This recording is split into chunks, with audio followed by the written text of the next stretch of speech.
The Paul Lynde Show and the ABC Wednesday night movie will not be seen tonight, so that we may bring you the Indianapolis 500 auto race. The subject of this telecast is time, indicated by the ticking of a stopwatch in the pits at the Indianapolis Motor Speedway. Since the invention of the automobile, men have been racing cars at ever-increasing speeds, fighting a dangerous, noisy battle on the race courses of the world, while the stopwatch ticks at the same rate. How many seconds for a lap? That tells the story. At Indianapolis, the first 500 was won at an average speed of 74 miles an hour. The 13th race was faster than 100 miles per hour, and the 49th in excess of 150. Can a man turn a lap faster than 200 miles per hour? Some think so, and it will have happened if the ticking of the watch stops at exactly 45 seconds for a lap.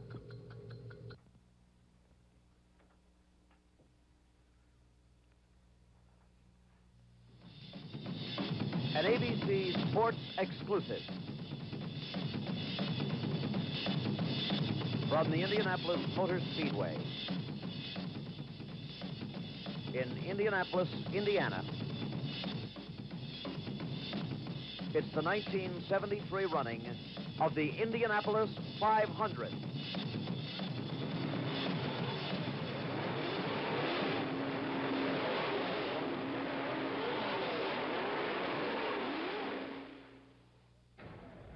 This ABC Sports exclusive is brought to you by Goodyear, makers of the new custom Steel Guard radial tire. By the STP Corporation, makers of world-famous high-performance products for your car.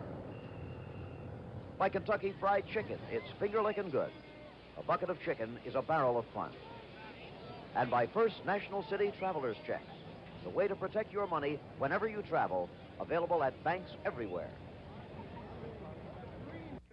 They came to Indianapolis last Monday in the largest numbers ever seen. The crowd estimated at more than 350,000, and they came from everywhere.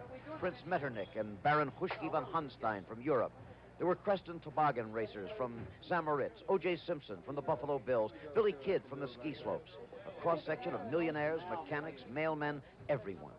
They came on Monday to look at each other as well as at the drivers and the beautiful, powerful, sometimes terrifying race cars. It's a sporting occasion unlike any other. A Hoosier festival and ritual. Appropriately, a country boy named Jim Neighbors sang the traditional Back Home in Indiana.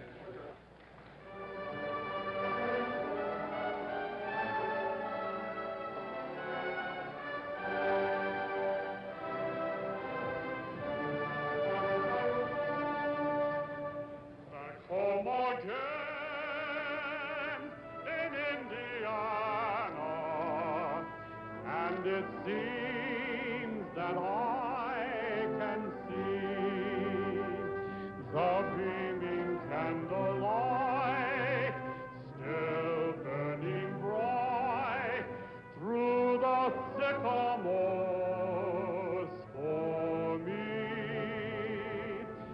The new mown hay sends all its fragrance through the hills I used to roam. When I dream about the moonlight on the warpath,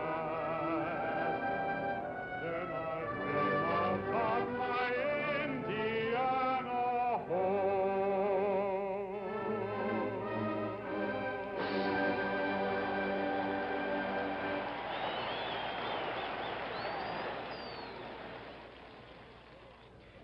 Hello, I'm Jim McKay speaking to you from Indianapolis, where this has become the year of the great wait. The words of the poet Robert Burns about the best laid plans of mice and men have seldom been more appropriate than they are here at Indy this week. As you know, we plan to come to you on Monday night, then last night. Now here it is the middle of the week on Wednesday, and we are still waiting for the definitive start of this year's running of the Indianapolis 500. As a matter of fact, today we've been waiting almost 5 hours again because of rain, but now the clouds have cleared. You hear the crowd cheering in the background. That's because it looks like we are going to get a start. On day one, on Monday, as you probably have heard and read, there were 7 seconds of action before it all ended with the crash that sent Salt Walther, a driver, and several spectators to Methodist Hospital here in Indianapolis. Yesterday, they went out and took a parade lap and part of a pace lap, then it rained again, and the whole thing was washed out once more. Then 5 hours delay today, but it looks like we're going to get a start. The way that we're going to tell the story on this 2-hour telecast tonight is chronologically. So in 1 minute, we'll be going back to day one, to Monday. And the commentary you will hear when we come back will be that recorded at the time by Jackie Stewart and me.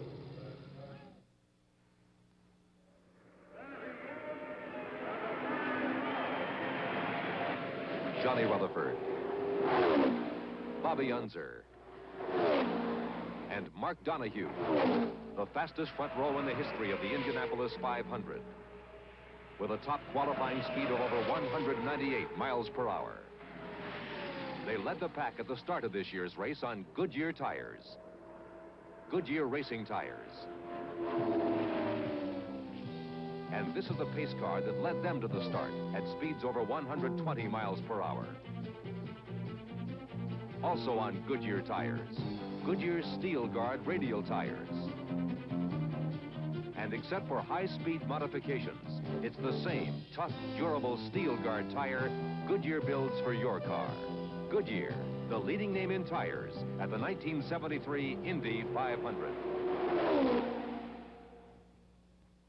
The cars are underway, following the pace car for the beginning of the 1973 Indianapolis 500. The crowd of more than 350,000 people will finally get what it came for here today. Despite the rainstorms, despite the delay of 4 hours on the start of the race, everybody's still here and just as enthusiastic as they were when the gates opened at 5 o'clock this morning. Some of the people have been here already for 10 long hours. There is the field of 33 cars. One car has not started, that of Bob Harkey. Same problem or something like that the great A.J. Foyt had. There's Harkey's car back in the pits already. Very reminiscent of what happened to A.J. Foyt in last year's race. What a frustration that must be, Jackie.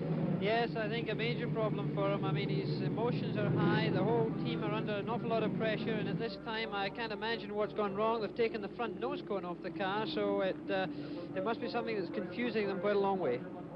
Okay, it's been such a long delay. Are these men, in your estimation as a racing driver, even more tense than they might otherwise have been? No, I think I think that they've worked it off a little bit. And in fact, some of the real pros, some of the real hard men in there are probably in better racing condition now than they would have been earlier today. It's a lot of pressure and a lot of strain. Some of the other drivers are having trouble. You can see the movement in the cars at this time, Jim, is heating tire temperatures up. Okay, the way Johnny Rutherford on the pole, for example, was twisting his car back and forth. Let's take a look at the field now. On the pole, Johnny Rutherford, and next to him in the middle of the first row, Bobby Unser in the white car, the Olsenite Eagle. And on the outside, the defending champion, Mark Donahue in the dark blue, number 66. Row 2, Swede Savage, number 40. Number 5, Gary Bettenhausen. Number 11, Mario Andretti. Move down to the third row of the field. In the third row on the inside, we have number 24, young Steve Krisaloff of Parsippany, New Jersey. A surprise in finishing that high up, as we said in the qualifying. Next to him, Al Unser in car number 4. That's the white one in the middle. And on the outside, the left of your screen, Jimmy Carruthers in car number 21. The next row, Peter Revson on the inside in the McLaren, number 15. Gordon Johncock, number 20. Bobby Allison, number 12. There's Pat Benham, the starter, with the flag in his hand. When he gives them the green, that'll be it. The pace car coming off. Jim Ratman takes the pace car off the track. He should get the green right now. Doesn't look like a repeat of last year's start. No, it's a good one. And here they come. Bobby Unser going for the lead. Johnny Rutherford right alongside him. Rutherford down low, but Bobby with a terrible crash for the home stretch. There are several cars involved. We can't see the numbers, but it's been a bad crash from the start. It was in the middle of the field somewhere. Incredible thing. Explosion. This is what everyone is feared. This is why there's been such a terrible atmosphere of fear here all weekend long. It's a shame there's the driver waving. He might be on fire, that man, the way he was waving. You can't see an alcohol fire. Those explosions are not cars. Those are the bombs overhead that are normally set off during the start of the race. There is a report already that there may be spectators hurt, not confirmed.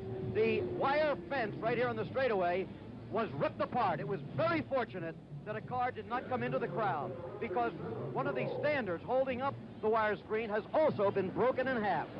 Right here at the most crowded part of the grandstand, we almost had an automobile go into the crowd. And it appears definitely that there are spectators injured, but here's a replay of what happened here He was back in the 6th or 7th row of this car. Conjecture that it might have been Salt Walther, but watch. There's a car going, starting to the right. Right there, and look at this. Incredible explosion, fuel spraying out over the spectators in the first few rows. That could mean real trouble. Another explosion, and like a pinwheel or a garden sprinkler, all the fuel is being sprayed out of the car. That could be a good thing for the driver if he has survived this crash. Car upside down, coming to a rest. Another view of this from a head-on camera. And again, you will see how the cables inside this screen are the only thing to stop this car from flying into the crowd. There, watch now, the screen itself is completely destroyed. The cables flinging him back out on the race course upside down, and again that fuel spraying on the crowd. That's a matter of great concern. And here, that pinwheel effect. The alcohol-based fuel spinning out of the car upside down. Another car, Lee Koonsman, I believe, number 16, barely missing the crash. It's Salt Walther, who is under the car. Terrible, terrible accident on the start at Indianapolis. Only 7 seconds after the start of the race. Well, let's see. There's the car of Mike Hiss. We're trying to count up the cars involved in it. It looks like 9 or 10 cars altogether. There's a stretcher being brought into the stands. That confirms the fact that spectators are injured. In what degree, we do not know at this point. There you see the wire fence. Broken in half is that pole. There it is. A closer look at it. That and another pole were snapped in half. You see the wire screen destroyed, but those 4 cables are what held the car within the race course. Salt Walther being taken away now to the ambulance. It's definitely car number 77, Salt Walther, 25-year-old former motorboat racing champion, son of a millionaire owner of a steel foundry in Dayton, Ohio. That's the remnants of his racing machine. Sheared in half, totally destroyed. There again, spectators being ministered to in the grandstand. They have not been moved as yet. First aid treatment coming first. There, the hole in the fence. You see the ambulances on the race course. The spectators will be brought through that hole in the fence where the car hit. Just a shocking, shocking moment in Indianapolis. There appear to be a number of spectators, maybe 8 or 9. Dave Dials is down in the pits with Jerry Grant. Let's go down. Well, Jerry Grant has possibly given us the best description of actually what took place. Jerry, describe it over again. Well, it's these things happen in a split second, but I believe that something happened to his car because... You're talking about which car now, Walther's? They tell me it was Salt Walther, the blue car. And I was squeezed over against the wall. I had no more room to squeeze out when his car veered to the right and ran into my left front wheel. And it almost knocked the steering wheel out of my hand. And the next, I continued. I stayed on the throttle because I saw his car climb over the wheel and go up, and I knew that we were in trouble, and the only place to go is straight ahead. I was committed. There was no skill involved. But the way that the car veered into me so sudden there, I would reckon that something happened like you speculate on this, like a rear half shaft or something. Now, the people in the pits of my guys say that looked like something like a half shaft broke, and it just turned them right into me. And, of course, I saw nothing except for the car start to go over the top of me. Quite a number of cars involved in this. In addition to Salt Walther, Wally Dallenbach, Mike Mosley, John Martin, Mike Hiss, Lee Koonsman, Jim McElreath, Dick Simon, David Hobbs, all those cars in this crash. There goes 98. Amazingly enough, of those cars involved in the accident, the only one that will not be in the starting field here, finally, is the car of David Salt Walther. All of the others will make the start, 32 from the original starting field of 33. We have a late medical report on the condition of Salt Walther from Methodist Hospital. He has third-degree burns, you know, on some 25% of his body. The doctors say that his condition is still serious but stable. He is now communicating with people, and the doctors say that he seems to be improving. As for the 2 teenage Indiana girls who were the most seriously injured spectators, both are still in the intensive care unit. Both are serious with burns. Since Monday, there's been a great deal of talk and controversy about the manner of that start. In 1 minute, Jackie Stewart and I will examine that subject.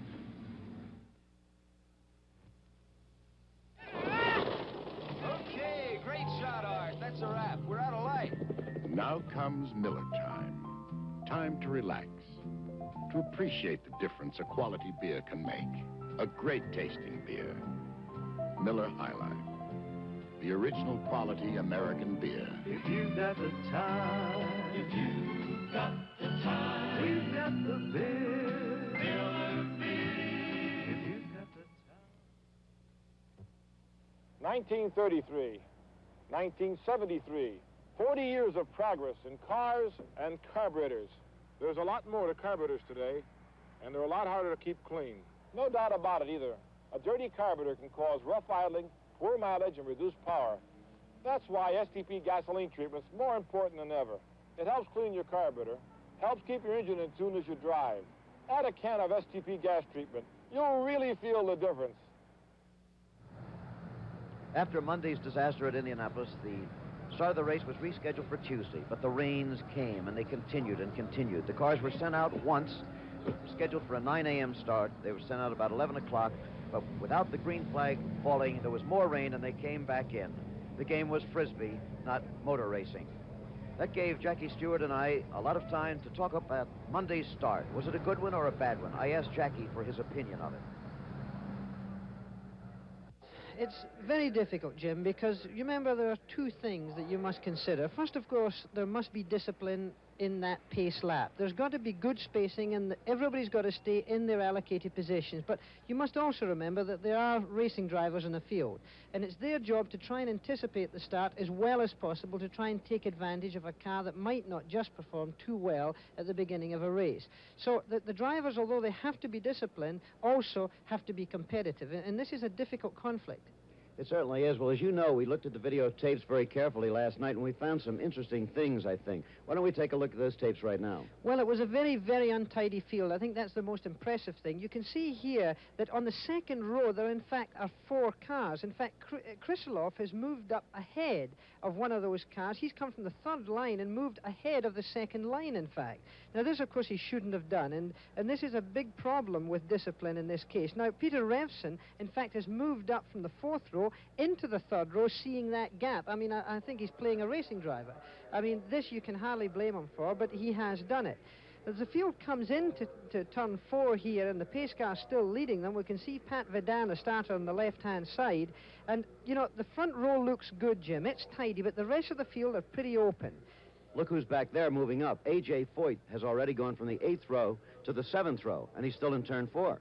So he's moving up as well, looking for gaps. And I think this is because the field itself is so untidy. I don't think there's been any lane discipline. A.J. still moving up very quickly at this point, has almost gotten up to the 6th row, which is the row in which Salt Walter was driving. Now, at this time, A.J. does come very, very close to Salt Walter. Now, of course, we're looking at it from a long lens, and it's difficult to say exactly what that third dimension is. But he is very, very close. And at this point, Salt Walters definitely starts to move off to the left of our screen. Now, this is a problem, and Pat Vedin has given the start now. Now, the pack is so spread out and so untidy that it's possible that 2 cars have touched here. And that could have been the moment. Could have been. Well, now, if that has happened, or if these 2 cars have touched, the saltwater accident certainly started to occur at that time, and he came straight across there in front of Jerry Grant. And that's where the accident occurred, just at that point there, where it's circled. And I'm pretty sure it's a standard motor racing accident where 2 cars, 2 open-wheel cars touch. And when this happens, Jim, well, all hell breaks loose, because the car climbs over the other car. But even a slight tap on the backside at this time can cause a car to veer in any direction. And I'm pretty certain, from my point of view as a driver, that's what has happened. Let's take a comparative look at the starts of last year and this year. This was last year's start. Well, now, it looks a great deal more tidy. And look at this year. I mean, here's a picture of this year's start, and they're spread all over the place. I can't really imagine why, in a way, this has been allowed to happen. There's got to be discipline, and, of course, this, to some extent, is the responsibility of USAC to try and enforce this. And here we see again this year where they're all spread around. There are some rows there where there seem to be 4 cars in the 1 row. No question of that. Well, right now, Dave Dials is standing by in the gasoline alley or pit area, I don't know which one he's in at this moment. He has a report on a meeting that has just taken place between the drivers and USAC officials. Apparently, it was quite a special meeting. Okay, Dave. Well, it was a stormy meeting of gigantic proportions. all the drivers in there with USAC officials along with Indianapolis Motor Speedway officials. We get it on unimpeachable authority that one of the drivers stood up and said, look, if you don't shape up the start of this race, you're going to get us all killed out there. There were obscenities, name-calling, you name it. A big, stormy session, no threat of a boycott, and I asked one of the drivers when he got out of the meeting, what in the world can you do about it? And he said, really nothing. He said, but you'd think that they could start this race successfully. He said, after all, they have only one race a year, and they have the rest of the year to prepare for it, and they manage to foul it up almost every year. And he said, our lives are the ones that are on the line. What they have done now is to say that we will not start the race at 80 miles an hour. They were supposed to start it at 80 yesterday. And all the drivers have told me the same thing. There is no possible way that we were going 80 miles an hour, and we had to accelerate too quickly and thus increasing the danger. So this time, the pace car will be driven at least 100 miles an hour to ensure a little safer start. And hopefully, it will get better. But right now, the atmosphere between the drivers and Speedway officials is anything but friendly. Now back upstairs. So much for Tuesday. Jackie Stewart had to leave us then to fulfill racing commitments in Europe. In a minute, we'll move to today, Wednesday, and the race. It's no secret. There's always somebody out to steal your money. Well, here's some bad news for the thieves. First National City Travelers checks. A great way to protect your cash. You can buy them everywhere. And if they're lost or stolen, you can get them replaced on the spot at over 35,000 places in America and around the world. First National City Travelers checks. Ask for them at your bank. Good idea for the good people. Oh, those hot weather horrors.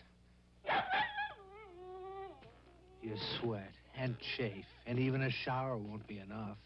You need longer-lasting protection.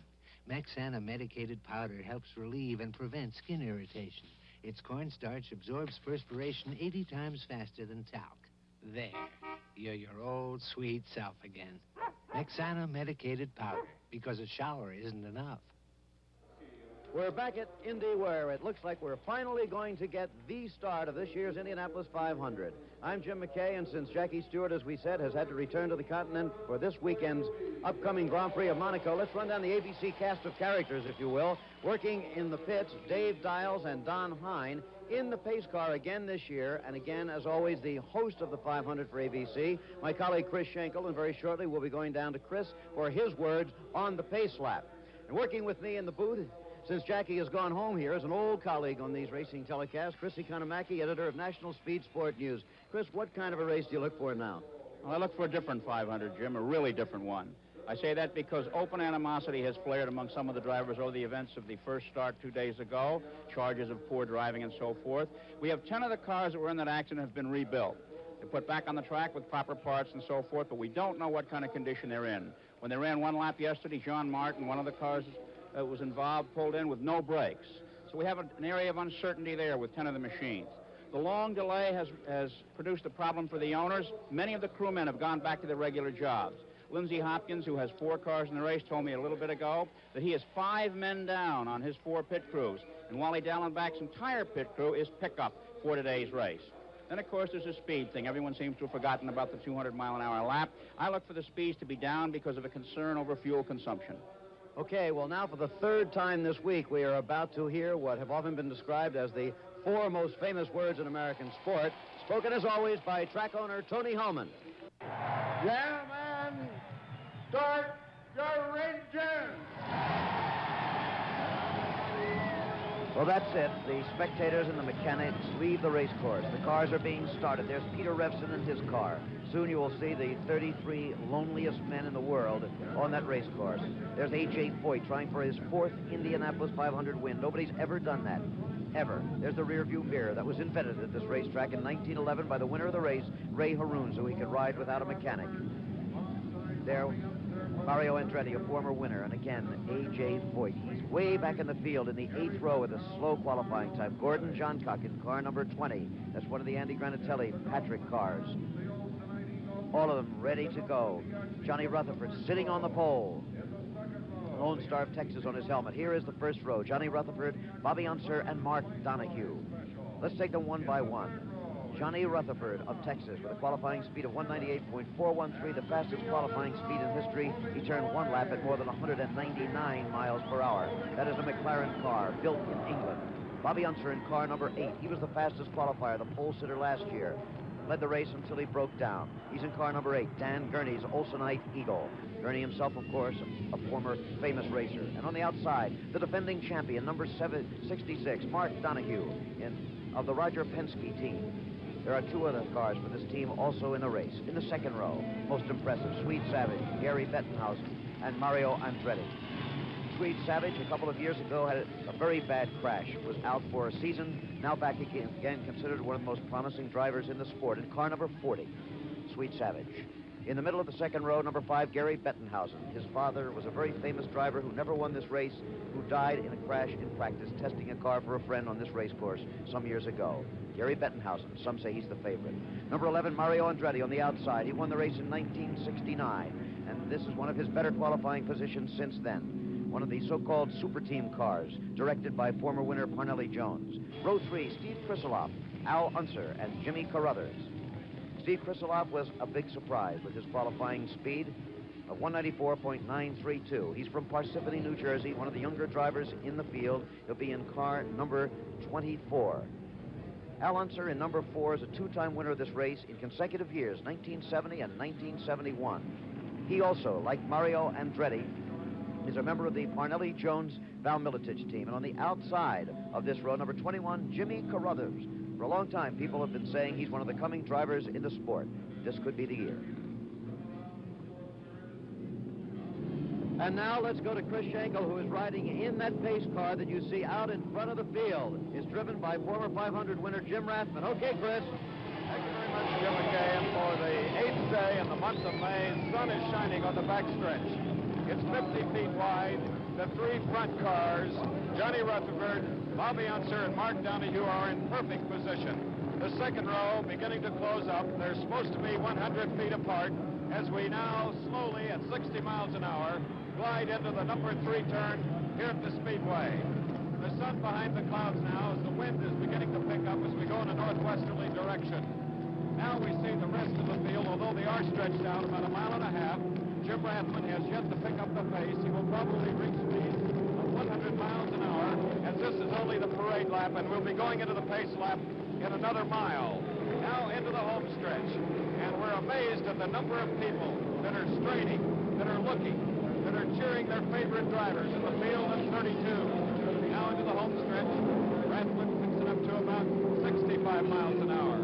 Al Worden, the astronaut, is in constant radio communication with Chief Steward Harlan Klingler, and he will be given the go-ahead.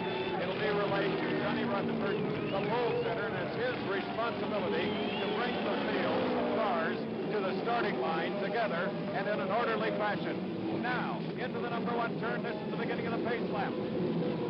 Our pulse in the pace car, including that of Dolly Cole, Tony Holman, Jerry Chumpley of Cadillac, and I know driver Jim Rathman has a little faster heartbeat at this moment as we're in the short chute, 1/8 of a mile here on the southeast turn, going into turn number 2. Jim has picked up the pace to about 90 miles an hour.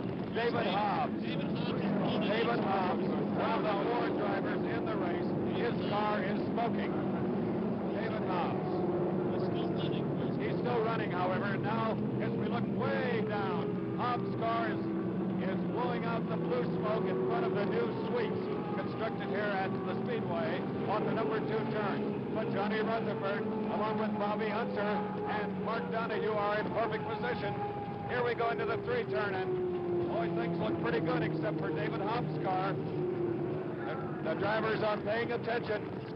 And now, we're reaching 100 miles an hour. This is going to be exciting, Jim McKay. Take it away. All right, let's see if they give the green flag with Hobbs out there smoking in the first row. Remember, it's Rutherford, Bobby Unser, Mark Donahue. Second row, Savage, Bettenhausen, Andretti. The rest of the field behind them.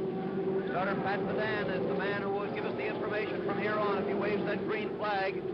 Here they come towards the starting line. Will the pace car go off this time? Chris Schenkel was in that car talking to you. It's going off. We're going to get a start. There's Pat Sedan in the corner. Watch for the green flag. He hasn't given it yet. There it goes. The race is underway. Bobby Unser going for the lead with Mark Donahue. They may leave Johnny Rutherford on the start. Yes, they have. Bobby Unser in first place. Mark Donahue is second. And now Johnny Rutherford has been passed by Swede Savage. Rutherford, the pole sitter, dropping back in the field in the very early going. Oh, I think that's Mario Andretti who got in there in third place. Yes, it is. It's Bobby Unser, the leader. Mark Donahue is second and Mario Andretti third. Andretti, who started on the outside of the second row, really got a good start. And he's moving up now. On Mark Donahue. There you see Donahue in the blue, and then Andretti, and then Johnny Rutherford, who was on the pole and conceivably might have decided to let the other guys go for just a little bit. It's the first time we've seen a pole winner fourth on the first lap, Jim. Okay, a couple of years ago, Johnny Rutherford qualified second and slowed down very much on the first lap and dropped out shortly. Look at Bobby Unser go. This is the way Bobby Unser always tries. There's a crash on the... no, sorry. Boy, we've been getting conditioned to that. I apologize. It's Bobby Allison with smoke coming out. That happened right on the home stretch of the spot where the crash was the other day. But Bobby Allison had trouble on the start, and now he's got more trouble. It appears as though his turbocharger let go. It's the same kind of trouble that befell David Hobbs earlier. It's one of the three-car Penske team. Rookie Bobby Allison appears to be out of it now. They may be able to get it fixed, but he'll be way behind if they do. Okay, Bobby Unser is still the leader. Mark Donahue still second. Mario Andretti third. The Indianapolis 500 finally, and at long last, underway on the third day of trying. Once again, it's Bobby Unser, followed by Mark Donahue, then Mario Andretti, Johnny Rutherford, and Swede Savage. Those two cars very close together, and then Gary Bettenhausen. We'll return to the action in a minute. Get a bucket of chicken, have a barrel of fun. Say goodbye to the routine dinner time ho-hum. Say hello to your family. Get together for fun. Get a laughing, smiling, good time feeling coming on. Get a bucket of chicken, looking good. Have a barrel of fun. Goodbye ho-hum. Get Kentucky Fried Chicken. Come on, everyone. Have a finger-licking good time, barrel of fun. When folks get a hold of my good hot Kentucky Fried Chicken and fixins', they just naturally have a good time together. It's my secret recipe of 11 herbs and spices that folks seem to enjoy so much.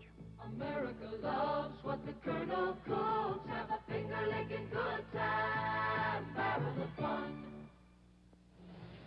We're back at Indianapolis, and there is a casualty. Peter Revson has come up against the wall. Nothing serious, it doesn't appear. The car in pretty good shape, and Peter, all right, out of the car, walking away under his own power. He was a little concerned beforehand about having to go to Monte Carlo to race this weekend, Jim. It's a disappointing start for this versatile driver. That happened in turn 4, and here is Mario Andretti into the pits. Mario, who was in third place, has come into the pits. This is unscheduled. And there is Sammy Sessions in the pits in car number 9. He has a problem. We're having an epidemic of very early pit stops, Jim. Very unusual. Meanwhile, Bobby Unser in car number 8 is still the leader. Two former leaders, former champions in the lead now. Unser, who won in 1968, and Mark Donahue, who is the defending champion here now. Smoke, but there's no incident involved with that. Somebody just leaving some smoke high into the air. Unser still the leader. Mark Donahue second, and it's a good battle for first and second. First lap speed was a new record, 177.620. And now John Martin in car number 89. He's been having trouble all week. Mario Andretti out of the car. It looks like that's it again for the champion of this race in 1969. But on the race course, Bobby Unser, Mark Donahue. It's the Dan Gurney car against the Roger Penske car. Take a look at Mario. There is the balaclava, as they call it, the flame-resistant hood that they wear under their helmet. Going to go down to Don Hine in a moment. Let's try to talk to Mario Andretti. There are the leaders, though, Unser and Donahue. Let's go down to the pits now. Mario, tell me what happened. Apparently, you're out for the day. I broke a piston. Where did it happen? Well, it just happened at turn 4 here. Just a sudden thing. Apparently, up to the time, your car was running beautifully. Very nice. I was very comfortable where I was.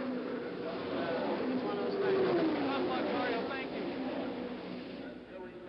Okay, Mario Andretti walking away out of the Indianapolis 500. There's Corneli Jones, you saw, his team manager. On the race course is still Bobby Unser, number 8 in the Olsen Onyx Eagle, prepared by Dan Gurney. Number 66, Mark Donahue. In another Eagle this year, interestingly, Donahue drove a McLaren to victory last year. This year he's in an Eagle built by Dan Gurney, who is the team manager of the car in front of him. The 2 Indianapolis winners in the first and second place here, Jim, and it's a fine race, but they are pulling away from the rest of the field. In the third place, however, now is Swede Savage in car number 40. That is the car owned by Pat Patrick, the oil man, and sponsored this time by Andy Granatelli, a familiar figure at Indianapolis. There's only one here once. That was with Mario Andretti in 1969. There is Donahue, the engineer, graduate of Brown University, chasing Bobby Unser, the man from an Albuquerque, New Mexico garage, member of the racing family. Remember, he's won the race once, his brother has won it twice. Another brother was killed in Indianapolis back in the 1950s. They have a brother, or an uncle, who's up in his 70s, who was still racing in the Pikes Peak hill climb until they passed a special rule against men over 65. It's a real tough racing family. Their mother, Mom Unser, as she is called, comes to all the races. She is in the stands today. The second lap speed, by the way, was 180.614. That was 6 miles faster than the previous record set by Bobby Unser last year. No, the weather's fine. It's 65 degrees here, Jim, and the wind isn't too stiff. It's 16 miles an hour, blowing from the 4th turn diagonally across the infield into the 2nd turn, so wind shouldn't be too much of a problem today. You will notice a lot of empty seats, by the way, during our coverage today. Remember, this is the 3rd day that this crowd had to come back. They started out numbering more than 350,000. As you can see, it is, considerably less crowded than that now. How many people are on the grounds is difficult to say. A lot more than appears by the stands, however, because the infield is still quite full. People milling around under the stands and in turn 1 and the other turn areas. Now they're starting to move into traffic, and here comes Joe Leonard, the current national driving champion. In fact, he's won the National USAC Driving Championship for the past 2 years. Joe into the pits, and that seems early. Well, yeah, the super team is having it tough today. Andretti is already out of it, and here's the second man in the 3-man team in the pits early. There, the current standings. Bobby Unser, number 8 in the lead. Mark Donahue, number 66, second. Swede Savage, number 40, third. And Joe Leonard coming out of the pits again.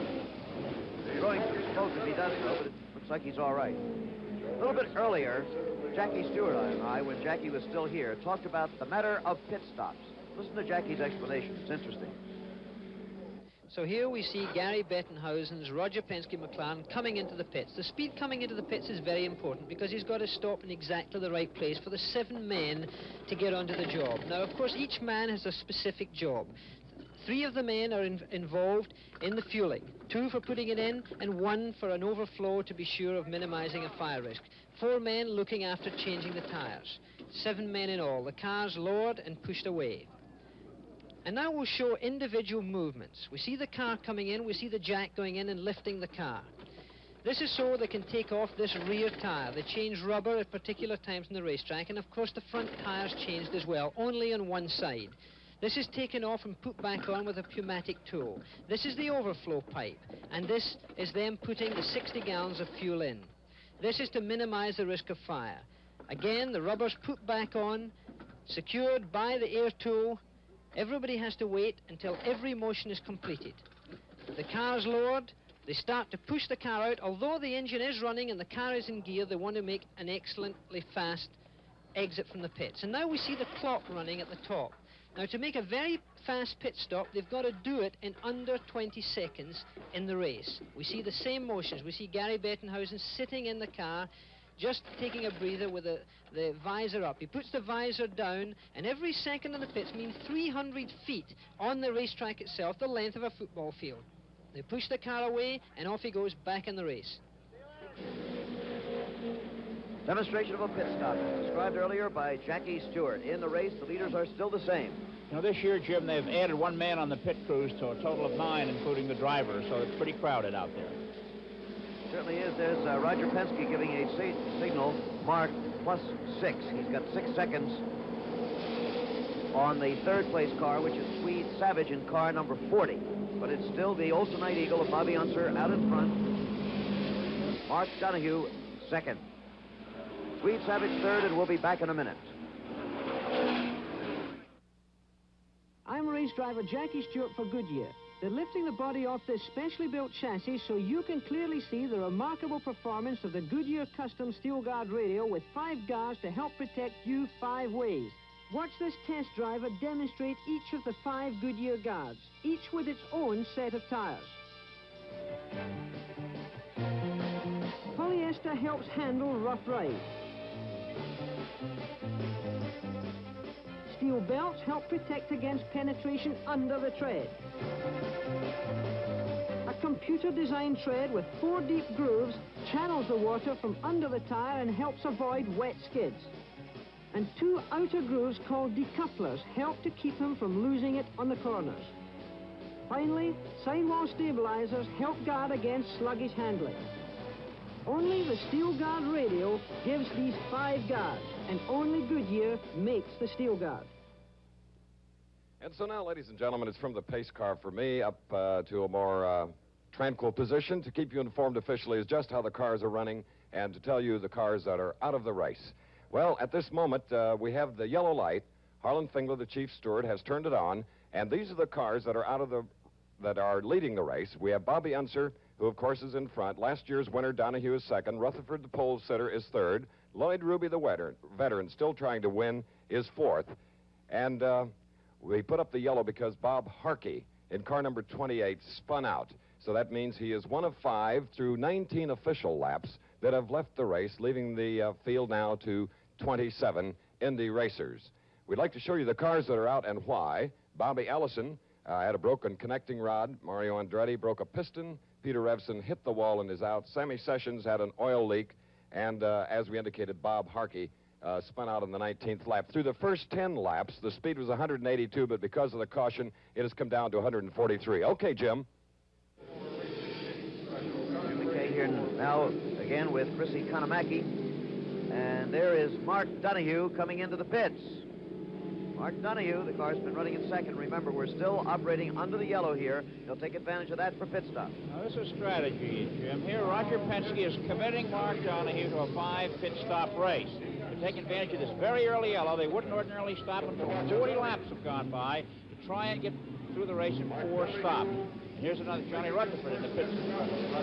Still Donahue down. We'll see whether anybody else takes advantage of this yellow. And when they do that... The green came back out. They got caught on that pit stop. The green came out a couple of seconds before they started to push Mark. There's Penske back out to the wall. He just guessed a little bit wrong. That yellow was a very short duration. Bob Harkey broke down on the backstretch.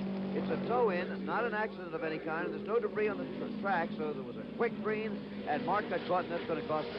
Now, here in Indianapolis, Jim, unlike the NASCAR races, when the yellow comes out, the electro-pacer lights go on, and the drivers are held at their interval by these lights, and they're checked upon as they circle the track. So the fact that the yellow is out means that Mark didn't lose all that much. They didn't close up too much. Okay, but he lost quite a bit. There are the standings now. Number 8, Bobby Unser. Number 7, Johnny Rutherford, who sat on the pole, remember, is now second. He's moved up. Number 20, Gordon Johncock, is third. That's another of the Andy Granatelli Patrick Petroleum cars. Swede Savage has now dropped back. Bobby Unser maintaining that lead. Of course, he did that last year for quite a while until his car broke down, and that was the story of the Olsenite Eagle last year. Every time he could finish a race, just about it won. But it didn't finish quite enough. It did not finish, for example, the Indianapolis 500. The speed's just tremendous here at Indianapolis, faster and faster every year. Cars sleek, powerful, developing some 900 horsepower. As a matter of fact, Jackie Stewart and I had a discussion about that, the speeds and how they've changed. Let's take a look. Motor racing, to a great extent, is a numbers game. I'm talking about the statistics of the sport that are studied so closely by the engineers, by the mechanics, by the drivers themselves to try to find out exactly what is going on out there. Take the example of the statistics of speed here at Indianapolis. The speeds on the straightaway have not increased in any way the the speeds in the corners have increased during the last 11 years, for example. No, because there has also been in that time a very great increase in power. I mean, in 1962, they were producing only about 500 horsepower. Today, in 1973, they're producing 900 horsepower, and really, there isn't a big difference on the straightaway speeds when one considers the difference in power. Nowadays, of course, when the cars go down the straight, they're doing about 214 miles an hour. And in 1962, they were doing about 205 miles an hour. But of course, the corner speeds have increased enormously. And this is where today there's this sharp increase on lap times, where today, against 140 mile an hour in 1962, we have a 40 mile an hour increase to 180 miles an hour in 1973. This is a tremendous increase. Okay, well, timing various sections of the track make it very easy for the engineers to see what has happened. But why has it happened? It's happened because of various things, Jim. It's happened because of aerodynamics, and it's also happened because of tires. Basically, adhesion to the racetrack. In tires, of course, where you're getting this basic adhesion, there is a big difference. In the good old days where you see the very high tire, the very narrow tire, you were getting it cutting through the air very cleanly. It wasn't giving much adhesion, of course, and round the corners they were slipping all over the place. And then, of course, they got a little bit wider, and then suddenly they became very low. They brought in what's known as the low-profile tire. And it got wider, and by getting wider, it gave more adhesion, more drag down the straight, and, of course, also not such good clean air movement. And then, of course, nowadays, they've got a tire with no tread on it. I mean, it stops any movement of the tread. They've only got little holes in it, really, to measure the depth of the tread and the wear. But you can see from here the enormous difference. And, of course, in aerodynamics, this is a big thing, because the downforce in the front with the modern aerodynamics is around 600 pounds in the front. When the air passes over this enormously large rear aerofoil, it's 1,600 pounds of pressure going down onto that racetrack, and, of course, a lot of bite. So the tires have given a lot more adhesion, but they're a wind factor in resistance, and the airfoil itself pushes down, making maybe a little bit slower on the straightaway, but greater adhesion and therefore faster in the corners. That's correct. They do drag a little bit in air, but by Jove, they really give bite and adhesion to the driver. Let's watch more how it happens on the track. Again, that was an earlier discussion with Jackie Stewart. Now back to the action. This is Wednesday. This is the final day of the race. And a battle for third place going on between Johnny Rutherford, who was the pole sitter, and young Bill Vukovich, the son of a famous racing driver, battling for third. Bobby Unser's still the leader, as you see. Gordon Johncock in car number 20, second. But now this real tight battle for third between Johnny Rutherford and Billy Vukovich. Rutherford, of whom great things have been expected for a number of years. Vukovich, too. As I said, his father won this race twice, and trying to win it for the third straight time, was killed during the race back in the 1950s. Jim, some drivers did not stop during that yellow flag. Bobby Unser, Gordon Johncock, Bill Vukovich, and Lloyd Ruby, who started 15th and is running now in about 5th place. Really coming on. Lloyd Ruby is running very powerfully. The man who's come here so many times and almost won. But here comes Johnny Rutherford into the pits.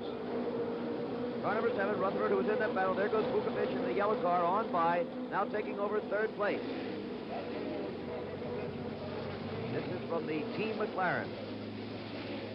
Team manager is Teddy Mayer, who's an American, but the cars are built in England. Sponsored here in the States by Boyd Jeffries. How's it look? Johnny's parents, I know, are sitting right above his pit there, up from Texas. Fine people. We met them the other day, and they're really rooting for their son. The other car you saw, number 5, was Gary Bettenhausen of the Penske team. He's in the pits. There you see the two cars, one in back of the other. Team McLaren, Team Penske. And there's the Gurney team, the Granatelli team, and the Parnelli-Jones group, the so-called super team, who, as Chris indicated, have been suffering in the early going with troubles. The leader out on the race course is still Bobby Unser, and then super fast Eagle. There's A.J. Foyt slowing down, the man who's out after his 4th Indianapolis 500. Trouble for A.J. Foyt and his car number 14, the Coyote, which he built himself, powered by a Foyt engine, formerly known as a Ford engine. They now call it a Foyt because they are built in Texas by A.J. In his late 30s, he really wanted that 4th one. Jim, those pit stops weren't of the quality we usually see here in Indianapolis. They were in quite long. Even the better teams are a little slow today. So there is the leader, Bobby Unser. That's beautiful car number 8. And he's coming down a little low on that turn. You notice the other cars are taking it wider. He is coming into the pits. The leader into the pits. Well, you heard Jackie Stewart describing how long a pit stop should be. Let's see how well the Gurney team can do on this one. This is one of the very expensively financed teams. Notice they have uniforms, everybody very clean, very meticulous, and very well trained. Each man has got his job, and he's doing it well right here. A.J. Foyt's complaint was a rattling engine, we understand. Average speed for 30 laps, 152.416 miles per hour. Remember, every time there is a yellow flag, that speed will come down, of course. It's a long pit stop for Bobby Unser.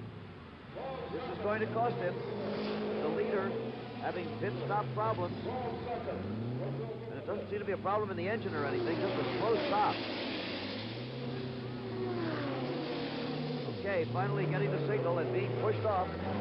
Gordon Johncock now takes the lead in car number 20. Johncock, Swede Savage, their teammates in cars number 20 and 40. Third place from the super team, Al Unser. What a battle it looks like we're going to have in the Indianapolis 500. Honda on and off-road bikes, like the powerful SL350 and XL 175, bikes that take you to and into the country. The perfect bike for young riders, the SL70. Or the rugged XL250. On and off-road bikes, one of the many worlds of motorcycling now at your Honda dealers. From mighty to mini, Honda has it all. This is a dynamometer, just one of the devices we use here at STP Corporation to test engines and other components, like our STP double oil filter. You know, the three leading filters have a single filtering element like this, but now we've added something extra, a filter in a filter for extra protection against harmful sludge and abrasives that can wreck your car's engine. Next oil change, ask for the STP double oil filter, a filter in a filter to double clean your oil. Pit stops have again jumbled the standings in the Indianapolis 500. Gordon Johncock led for only 2 laps, and then he had to make a pit stop. Now his teammate, number 40, Swede Savage, has taken the lead. Al Unser has moved up into second place in car number 4, and Mark Donahue is now back in it again in car number 66. That red car is the leader, Swede Savage, one of the youngest drivers in the field. The car right behind him is Roger McCluskey, number 3, who is a lap down. He's not on the same lap with the leader. However, the car behind McCluskey is Al Unser, and that's how close it is for the lead. In other words, the first car and the third car you see are battling for first place. Swede Savage, 26 years old, on his way, he hopes, to a lot of racing glory. Al Unser looking for his third victory in the Indianapolis 500. You know, Jim Johncock and Bill Vukovich are holding their pit stops to this plan that most fellows said they would follow earlier, 40, 80, 120, 160 laps. That's why he went in and surrendered the lead to maintain what hopefully will be a 4-stop race. Okay, a big day for Swede Savage. And again, that's McCluskey behind him. McCluskey, you know, won the Ontario 500 last fall, a veteran racing driver from Tucson, Arizona. Boy, how he would love to win this one. He's never done it. He's 1 lap down right now, sandwiched in between the 2 lead cars. One on the left, of course, is the leader, Swede Savage. The one behind McCluskey, again, Al Unser. McCluskey's a member of the only 4-car team in the race, one of which is already out, Bob Harkey. That's Lindsey Hopkins' team. Lee Koonsman and Mel Kenyon are the other drivers on that 4-car team. Very closely bunched, these 3 cars. You can see the turbulence that made McCluskey's car bobble a little bit. The drivers are talking about running closely behind another fellow. The wing on the front car upsets the ability of the second car to remain stable, and we saw a little bit of that a moment ago. Got to tell you a little bit about Swede Savage. He's now the leader. He's from Santa Ana, California, 26 years old, father of a 6-year-old girl. Won a USAC race, and then very shortly thereafter had serious injuries. A couple of years ago, was out for a year, now back again, and apparently and obviously in real good shape. The think McCluskey is drafting on Swede right now? Well, I would think so. Swede has a faster car than McCluskey's, which is a year-old model, and he's taking advantage of every opportunity. He's a very savvy driver, and he could even slingshot by here if he wanted to. He wants to get that lap back. No one professional likes to be one lap down this early in the going. Okay, drafting, of course, a very interesting facet of the racing game. There is Penske telling Mark Donohue that he is 13 seconds behind the leader, behind Swede Savage. But Al Unser is coming up on the leader, trying to get by McCluskey there. Unser going down low, and he's getting by Roger this time, closing in on Savage for the lead. He's got to take the lead. Nope, didn't quite do it, not that time. He drops back behind again. Drafting, we said it's an interesting subject. Jackie Stewart talked about that earlier, too. You know, a word you hear Jackie and I both use very frequently on these racing telecasts is drafting, or sometimes, as the Europeans say, slipstreaming. It's a thing that's kind of complicated, and yet visually, I think you can explain it quite easily, Jack. Well, I often see it in the same way as one sees a boat breaking through the water, Jim, because a boat creates a wave behind and creates dead water. And this, as an analogy, is quite close to what we're talking about in a racing car breaking through the air and causing a wave behind it and allowing a car to get in behind. Well, there it is. Here we see the motorboat with the wake going out. Now, you see from the point of the boat, we get this wave. And, of course, the race car creates the same sort of thing as it goes through the air. This wave goes out, which allows another car behind to come into dead air, to still air, and it doesn't have the same wind resistance. Now, that car behind can pull out and overtake with an increase in speed. And this is what drafting is all about, and this is what slipstreaming means. On a racetrack itself, it has tremendous advantages. And here you see it on the track itself. You see the car behind, the white car, coming up close behind the lead car. He's probably gained 5 or 6 miles an hour at this time as he starts to lead himself out to about the back wheel. Now, there's still dead air until that back wheel, until he gets past. By the time he's past there, he's gained enough speed to take advantage in the corner, which, of course, is a tremendous advantage. Well, now, in the stock cars that we saw during the winter at Daytona, for example, drafting is almost totally an unmixed blessing, but not so with these open wheel racers, is it? No, because you can lose air, and with the aerofoils that have been designed today to increase the downward force, this can be a major problem in the corners. Because when a car is in a corner, what you see is this spoiled air coming over. It's no longer clean air, and it's no longer allowing the aerofoil to press down the car onto the racetrack to give adhesion. And when the car goes into a corner, what happens is that the car gets in behind the lead car, there's suddenly no air, and when the car reaches the maximum cornering force, suddenly he finds himself going out towards the outside of the racetrack, losing adhesion. Of course, it loses speed, and in some cases can cause a very major accident. So there you have it, what I think is a very lucid explanation of drafting, a kind of sophisticated way of hitching a ride at 190 miles an hour. We'll be talking about that during the race. Right now, let's get back to the action.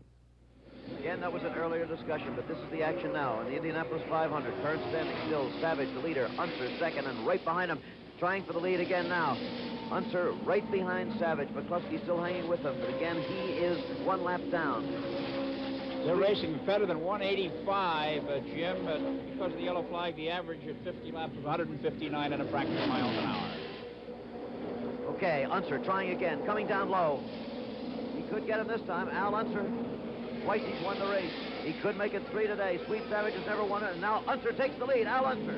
His brother Bobby led in the early going, and now it is the turn of brother Al. And McCluskey is trying to get by Savage, and he does. I think Swede might be slowing down, too. McCluskey just took advantage of Swede being psyched. Now we have had 4 leaders. Bobby Unser, Gordon Johncock, Swede Savage, and now Al Unser. It's quite a competitive race, Jim. Boy, it sure is. Overcast skies. We could still get more rain today. However, if we get in 101 laps, it's an official race.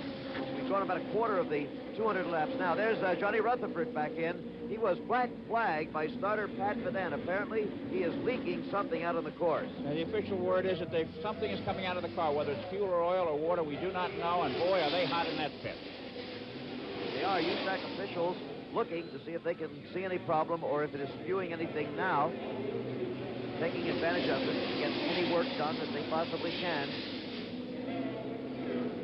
Still no sign of what it might be for Rutherford, who was the pole sitter in this race and very competitive until this has happened. Mark Donahue having a problem, 66, last year's winner, slowing down on the race course. Boy, the attrition rate is really something so far. Donahue slowing down. He may be out of it. Johnny Rutherford. But it's Al Unser, the leader, and we'll be right back. This is Remy Julien, Europe's greatest living stunt driver. In more than 100 films, Remy Julien has done more stunts in Fiats than in any other car. And the Fiat he prefers above all is this one, the Fiat 124. A family car.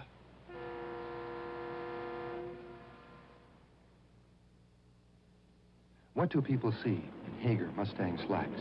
They see me, David Hobbs. You know, I run with a pretty fast crowd. And so do Hager Mustangs. With new, comfortable mitts and smashing Hager wide tracks. And Hager Mustangs are only $11 to $20. Jolly good price. Hager, the slacks people, we make everybody look good. Informative, stimulating. The evening news with Howard K. Smith and Harry Reasoner tomorrow.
We're back again at the Indianapolis 500. Jim McKay here with Chris Economaki and Chris Schenkel. This is Mark Donahue into the pits, and he is having his problems today, the defending champion.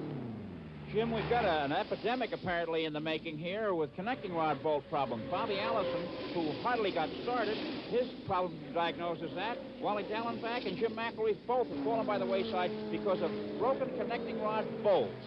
Al Unser still the leader in the race. Swede Savage is second, and Gordon Johncock is third.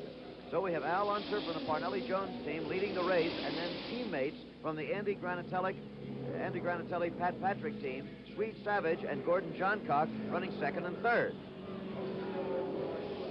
Would be quite a showing today for the Patrick team. There is Swede Savage, you saw. Here is Johnny Rutherford in the pits again. He's been in too often, too. Just a tough break for the pole man. Unser still the leader. Savage second. Johncock third. This could be a tremendous race.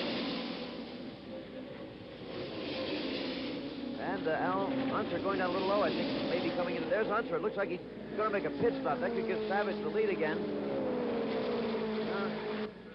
Yes, he is. Oh, my God, it's Savage! Oh! What a wreck. God almighty. The worst thing I've ever seen. Savage. That is the worst thing I've ever seen. On a race course anywhere. One tire must have flown 100 feet in the air. I think he's in the one to the right. I can't even tell what part. Each part of the car, it's just disintegrated. The red flag, of course, is out. The race is stopped. Swede Savage is moving inside that thing. The fire there. Now, Swede is wearing one of these new suits where the foam automatically goes off inside the suit. Only 4 drivers in the race are wearing it. He is wearing it. If there's any hope, it might be in that. Oh, how it could be moving, Jim, is beyond me. I've never seen a car just disintegrate like that.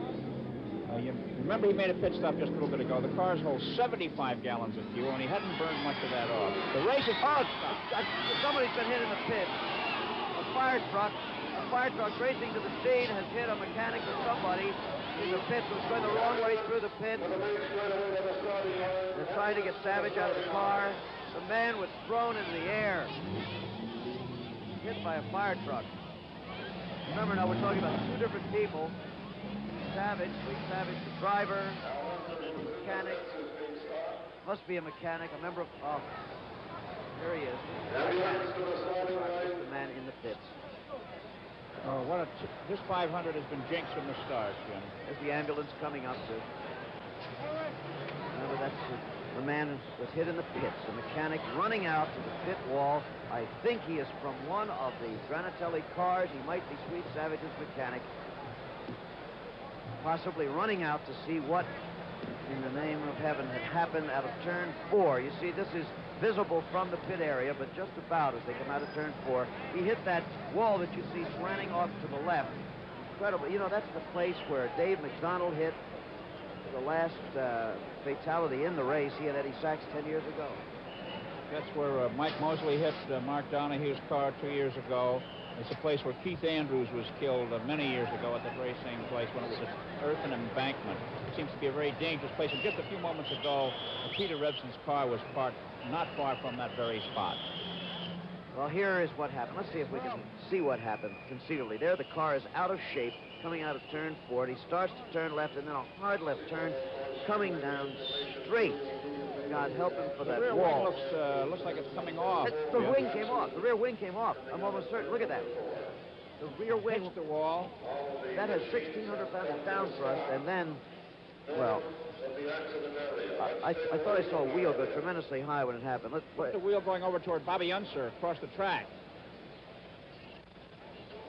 And just gets by, Jim, as the car explodes to the right. Look at that wheel. Look at that tire. How high into the air it's bouncing. It gives you some idea of the force. Some of the energy, some of it at least, being dissipated by all the parts flying off, but the heavier part of the car, Jim, the engine part, is on the right, bouncing up and down the track. This could be digging holes in the racetrack, Jim. That's the engine and transmission tumbling. And the driver in that bit of debris on the left. This is Vince Granatelli in the STP pits. You see that his driver and one of his mechanics, we believe. Let's go down to the pits. For the second time in 48 hours, I'm talking with race driver Jerry Grant, who has witnessed a terrible spectacle here. Jerry, you were about 100 yards, you would estimate, behind Swede Savage when what took place? Well, somewhere there. I was coming off turn 4 when I saw Swede probably hit the wall, and I certainly don't know exactly what happened, but I'm surmising the track is extremely oily, and everyone that I've been around is slipping and sliding and having a very difficult time. In fact, as we're shooting a complete different line through the turn, instead of going through the groove, we're coming down across the warm-up apron, trying to stay out of the oil, and then coming back across the oil. So I have had quite a few near misses, and people that I've been following have been slipping and sliding. And I talked to Joe Leonard back there and George Snyder, who were behind me, and they said they're all having the same problem, and there's oil all over my car. In other words, what you're really saying to me is you've been driving on an unsafe racetrack. Well, it's making an old man out of me. Jerry, when you say that you nearly lost it several times, or you had trouble controlling it there, how difficult would that be? Now, are you merely telling me that you really had trouble keeping your car on the racetrack and keeping it off the wall? Well, when you say lost it, you don't like to drive these cars sideways at the speeds we're going, and there's quite a bit of sidewards driving out there because the oil on top of the groove, and you have to cross that groove sooner or later, and trying to put the horsepower down, it makes an extremely dangerous, a very tricky situation. And are you interested in going back out there on that racetrack as it is now and putting your life on the line? I would sure like to see the track for an attempt to clean the track up, because right now it's a very dangerous situation. Okay, race driver Jerry Grant, who for the second time, as we say, in 48 hours, has witnessed a tragedy here at the Indianapolis Motor Speedway. Again, let's see if we can see what happened to that wing, Chris. There, the car out of shape. Back end is out. This is an indication that perhaps he lost the downforce because of the, the movement of the wing. And he's just veering straight across there. Well, watch in here. Watch the wing on the rear of the car. It is moving. It's definitely off the car, I would say, before it hit the wall. Oh, easily off before the car hit the wall. And the fuel exploding in the the rest of the incident. We have word the mechanic, it was a mechanic from the Granatelli team, from the car of Graham McRae, the third car in that team. Armand Turan, a young crew member from Culver City, California, is the man who has been taken to the field hospital from the pits. 22 years old. Swede Savage, the race driver, we have no word on as yet. We have no idea of his condition. He made a decision to change from a regular driving suit to the foam suit between qualifying and the race. And this foam suit has plumbing in it. And when trouble happens, the foam automatically fills up the suit. And as far as the fire is concerned, this may have helped him in this area. Well, there's the question of impact of G-forces. There's the question of whether or not he inhaled flames. In addition to that, lots of questions unanswered to this point. Savage has been taken to the field hospital. So has the crew member. We'll take a break and come back. Okay, guys, let's get going.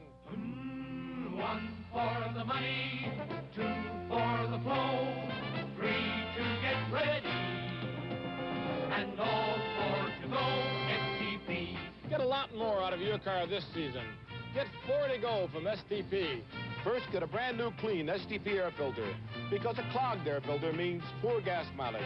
1 for the money. Second, make sure your oil flows through a filter in a filter, the STP double oil filter. 2 for the flow. Third, add STP oil treatment to give your engine the edge against friction and wear. 3 to get ready. And fourth, get a clean up every fill-up with STP gasoline treatment. You'll really feel the difference. 4 to go.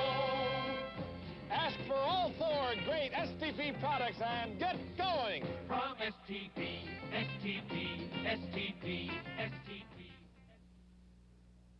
And here at the Indianapolis Motor Speedway, after that tragedy involving Swede Savage in car number 40, having the lead, the crews here at the Indianapolis Speedway are out there doing their usual efficient job. And we just can't give them enough credit. If you've been coming here year after year, as we have, and thousands of other race fans have, they know that it's staffed perfectly with competent and excellent people. They know that the safety factors here, the safety crews, are the best anywhere in motor racing throughout the entire world. So as they continue to clean up the track, to restart this race, let's take a look at the standings. Of course, Swede Savage is out of it, so it is now Al Unser in the lead, with Donahue second, Jerry Grant is third, Gordon Johncock is fourth, and through 50 laps officially, the speed is just a little over 159 miles an hour. Dave Dials had an interesting up-close point of view about oil here. Let's join Dave. Well, you heard race driver Jerry Grant just a few moments ago talk about the oil. He didn't want to come out and say it was really an unsafe and dangerous track. But this is oil. It's nothing else. I'm no race car driver and know nothing about what makes these machines tick. But this is oil all over here. And that can only come from oil being on the racetrack and being thrown up on the car, on the face, and therefore it has to be on the tires. Has to be on the tires, and it makes for a very slippery racing condition. So oil has been a major factor, and you'd have to say a dangerous one, here at the Indianapolis Motor Speedway. Thank you, David. And now we'd like to show you the cars that are out of the race here in the running of the 500. Of course, earlier, Bobby Allison, Mario Andretti, Peter Revson, Sam Sessions, and Bob Harkey. And now joining those 5, we have Lloyd Ruby, A.J. Foyt in his Ford, Jim McElreath, and, of course, number 40, Swede Savage. Having been very up close when an accident occurred 3 years ago in the pace car, I know about the safety here at the Indianapolis Motor Speedway. I speak from firsthand. They are the greatest. Jackie and Jim did a piece earlier. Let's join them. Jackie, I don't think I've ever been to a motor racing event anywhere where I've seen as much frank concern and almost fear on the part of owners, mechanics, and drivers as there's been before this year's 500 because of the speeds, I guess. This year, I think there's been a dreadful fever. Everyone's been most concerned. I think all the talk of the 200-mile-an-hour lap that they thought to be possible at Indianapolis has accelerated everybody's concern, Jim, because there is no doubt that there is a terrible risk at Indianapolis, and for that matter, any of the other super speedways, of a gigantic accident occurring due to speed. There are, however, tremendous safety precautions here, too. I think Indianapolis offers perhaps the best facilities for safety than any racetrack in the world. It's really incredibly good. It's the best I've ever seen. You know, the rear view mirror was introduced by Ray Haroon in 1911 to see what was coming behind. Then, of course, more recently, they've introduced a balaclava to try and minimize the risk of fire to a driver's face when fire bursts out in a racetrack. The helmets themselves have improved. They've got integral helmets just now. They've got much, much better gloves to try and minimize the fire risk in the hands, which, of course, is very difficult. The overalls themselves are, of course, fireproof and, of course, thermal as well. And nowadays, they're getting into their cars in a much more solid way. The seat belts, they've got 6-point seat belts that really hold a driver down. The fuel cells that you're seeing there are much safer than ever before, and this minimizes, again, in the case of impact, a fire. The fuel cells have come from the aero industry, really, and are a great improvement. They've got on-board fire extinguishers nowadays. In the case of an accident, an electric eye or a heat cell lets off that fire extinguisher, and it also works with impact as well. Now, the fire facilities at Indianapolis are fantastic. The fire trucks, they've got 21 in all. Now, this is a great number to service only 2.5 miles. They, you know, in this particular case, they've got record trips as well. They've got record trucks that, in a case like this, a power tool to prise open a monocoque or a chassis to allow a driver out. Firemen themselves, they've got 250 firemen totally. They've got 105 on the pit road alone. And a fireman like that can get right into a fire and rescue a driver. This is all new. And the ambulance side, again, they're well equipped. They've got 19 ambulances with one cardiac ambulance, which is really an intensive care unit to allow a driver, a very seriously injured driver, to be transported from the racetrack to a major hospital downtown in Indianapolis. This is, of course, well equipped. It's fully equipped for resuscitation. It's got heart machines, and of course, it's got all the vital drugs that are necessary to keep a man alive just to get him to a major hospital. They've got blood drips. They've got everything. Very, very well equipped, and there's nowhere in the world that I've ever seen anything like this before. Of course, they've got the hospital. Now, the field hospital at Indianapolis is, again, so well equipped. They've got 141 doctors. They've got 140 nurses. They've got therapists and inhalation of 31. Total employees of 312. They've got all the equipment as well. They've got everything that is possibly needed. Of course, they're servicing 325,000 people at the race. They've got helicopters. They've got 2 available helicopters, and then they've got 3 standby helicopters that, you know, are ready in the case of need. They couldn't have much more in the way of safety devices, and yet still we have men driving 200-mile-an-hour racing machines on a course that originally was laid out in 1909, was paved with brick 2 years later, and with asphalt some years after that. But those are about the only changes. It's still the same racetrack, isn't it? The racetracks remain the same, Jim, and this is a big problem because the speed that's become the factor of Indianapolis, and this is where, in my opinion, speed has got to the point where it's so potentially dangerous, because it's not just a driver's risk. The drivers know the risk they're taking, but the race cars today are traveling so fast that literally once they get out of control, they almost become ballistic missiles.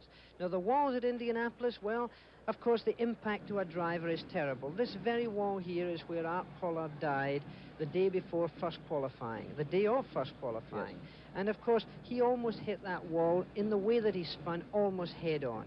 Now, the wall, of course, is very, very, very strong, and the modern racing car can only stand so much, and particularly the man can only stand so much. A lot of people are concerned about the pit area here, too.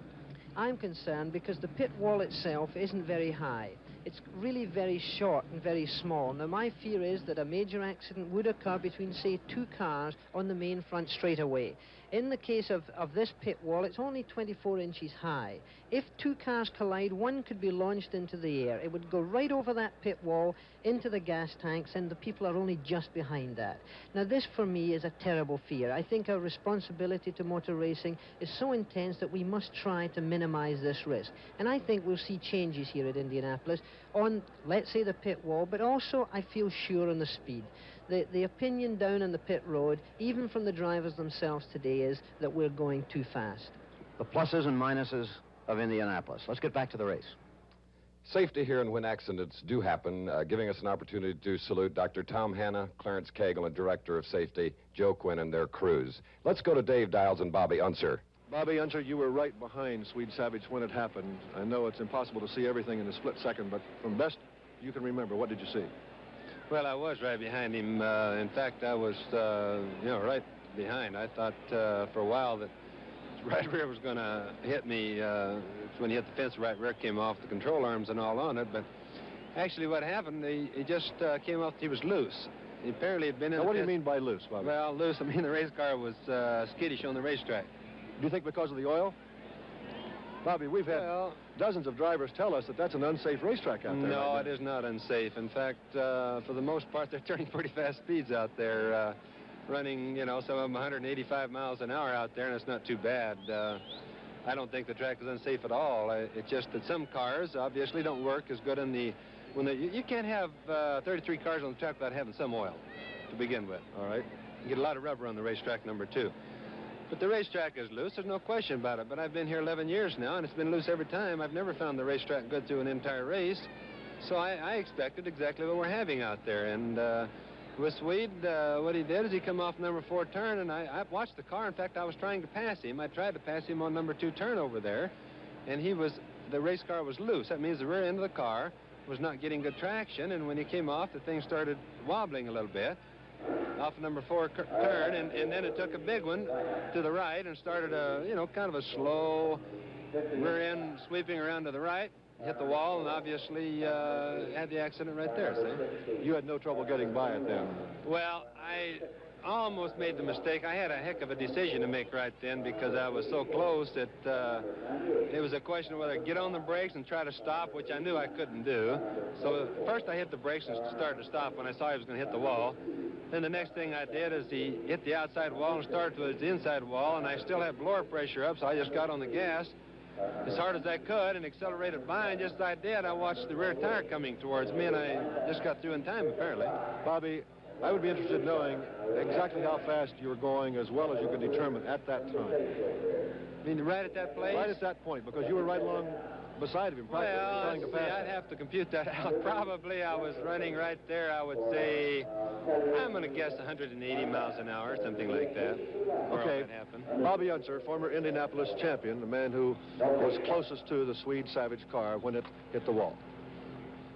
Yes, driving in any competition of motor racing, it's a combination of luck and skill, and you saw Bobby do both, avoiding the inferno, the flying wheels, during the accident of Swede Savage. The maintenance crews are doing a very fine and fast and thorough job. We'll be back to the action following this message.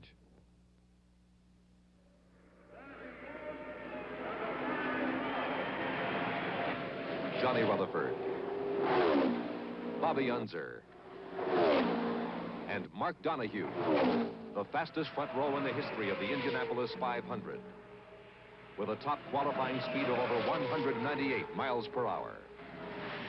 They led the pack at the start of this year's race on Goodyear tires. Goodyear racing tires. And this is the pace car that led them to the start at speeds over 120 miles per hour. Also on Goodyear tires, Goodyear Steel Guard radial tires. And except for high-speed modifications, it's the same tough, durable Steel Guard tire Goodyear builds for your car. Goodyear, the leading name in tires at the 1973 Indy 500. We're back at Indianapolis, and it looks like the green flag will come out again. There has been a wait, actually, of 1 hour and 11 minutes. The debris has been cleaned from the tracks. Swede Savage is in Methodist Hospital. His condition is described as critical. The man is alive. He is described as conscious. The race is underway again. Savage is in stable condition. Both of his legs are broken, and he has a number of burns to his right hand and both arms. The burns are severe. The man in the pits has died. Armand Tarand, a crew member of the Gordon McRae car from Culver City, California, at age 22, died at 4:23 this afternoon in Methodist Hospital. The race goes on, and Al Unser is the leader in car number 4.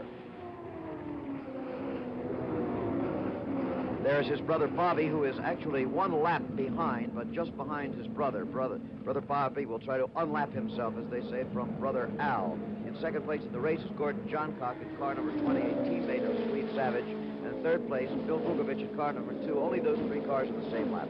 Well, Unser may well become a 3-time winner of the 500 today. You know, he went back-to-back a few years ago, and now he's out front in that Parnelli-built car.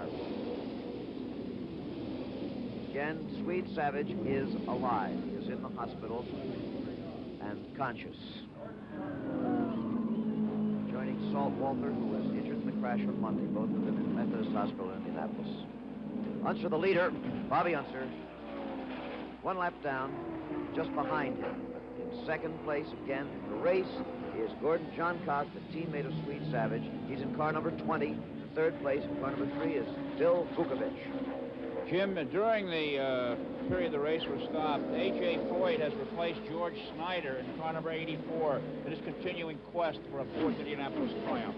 The determination of A.J. Foyt is difficult to describe. Getting out of his own car, which broke down, and getting into his teammate's car. That, of course, is allowed under the rules, and Foyt is the leader of the team, so he can decide who's going to drive the car. Incidentally, that car's in 5th place, 2 laps down. Up in front, Al Unser. He is the younger of the 2 brothers. He is some 5 years younger than brother Bobby, who is just behind him. Bobby Unser, whom you saw in that interview, was right behind Swede Savage at the moment that he veered down left and hit the wall. Al Unser was just ahead of him, preparatory to going into the pits. Jim, during the time the race was stopped, the crews were allowed to work on the cars, and everyone took on fuel that wanted to, which means they were all saved a pit stop. Race going on under continually lowering skies. It's not very bright here either. That's the only Chevrolet in the race on the right side of the screen, Jim. Jerry Carlin, Smokey Unix, stock block Chevrolet generated a lot of interest here, but it's not running well in the race at all today. All right, we're getting a lap timing on the leader here on Al Unser. Remember, this track is 2.5 miles around. 45 seconds exactly would be 200 miles an hour, but it's obvious we are not going to see that today. It has not been done in Indianapolis, and they have not been up in that area. Al Unser, current leader from the Parnelli Jones Bell Militich team from California, the car designed by Maurice Philippe, famous European race car designer who was certainly one of the men who made Team Lotus in recent years, designing the Lotus cars until he came to work for Parnelli Jones. There's the time. And it's 48.8. That's 184.426 miles per hour. That is a very, very fast lap. Especially because of the oil on the track. Another car out. That's Wally Dallenbach in number 62. He's been sitting down there preparatory to going into turn 1. He just pulled off the track. No accident involved there. And there is no yellow. Bobby Unser is not as close to Brother Al as he was. He said he was trying to unlap himself, but he may be having a problem because he's not nearly as fast as he was. Gordon Johncock second, remember, Bill Vukovic third. Now Al is slowing down. See, the other cars are closing in on the leader. It looks like Al Unser is having a problem. The attrition rate's tremendous in this race. The first car in the picture is Lee Koonsman. He's quite a ways down in the standing. And that's Gordon Johncock has gone by him, Jim. Okay, Gordon Johncock in car number 20 has taken the lead. A 36-year-old race driver from right here in the state of Indiana. A veteran on this course. A veteran on the USAC Trail, but he's never won the Indianapolis 500. Gee, it was Johncock, Jim, who started all the talk about the 200-mile-an-hour lap with his tire test speeds earlier this year and some really high speed going down at the Texas World Speedway. This is certainly a strange, emotional situation here. The Granatelli car, Johncock leading the race. Another car has blown a tire. That's Jimmy Carruthers. I thought for a moment we were going to have something else terrible here, but what a job of controlling that car young Jimmy Carruthers is doing. My goodness, it looked almost impossible to control that car. There it is again. Look at that. That could have sent that car to the right and perhaps into the crowd. Carruthers, the young midget driver, has done a certainly superb job, as Mike Mosley in avoiding running into him. He kept that car straight as an arrow coming down the straightaway. You know something else? The spot where that tire blew appeared to be the exact spot where Savage's car disintegrated when it flew back on the racetrack. Could be there's some small bit of debris still left there. Very possible. Very possible. They try to clean the track very well. And look what Carruthers has done. He's gotten all the way back to the pits. A remarkable driving performance. We'll return to Indianapolis in a minute. This summer, will your air-conditioned car be a pushover for boil-over? Fight boil-over with a 1-2 punch. 2 gallons of Prestone 2 winter-summer formula. About 2 gallons of Prestone 2 in most cars. Fights boil-over. Helps you enjoy your air conditioner. and goes on to fight freeze-ups all winter, summer, winter, year-round.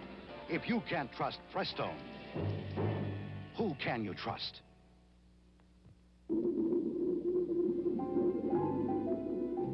Now comes Miller time.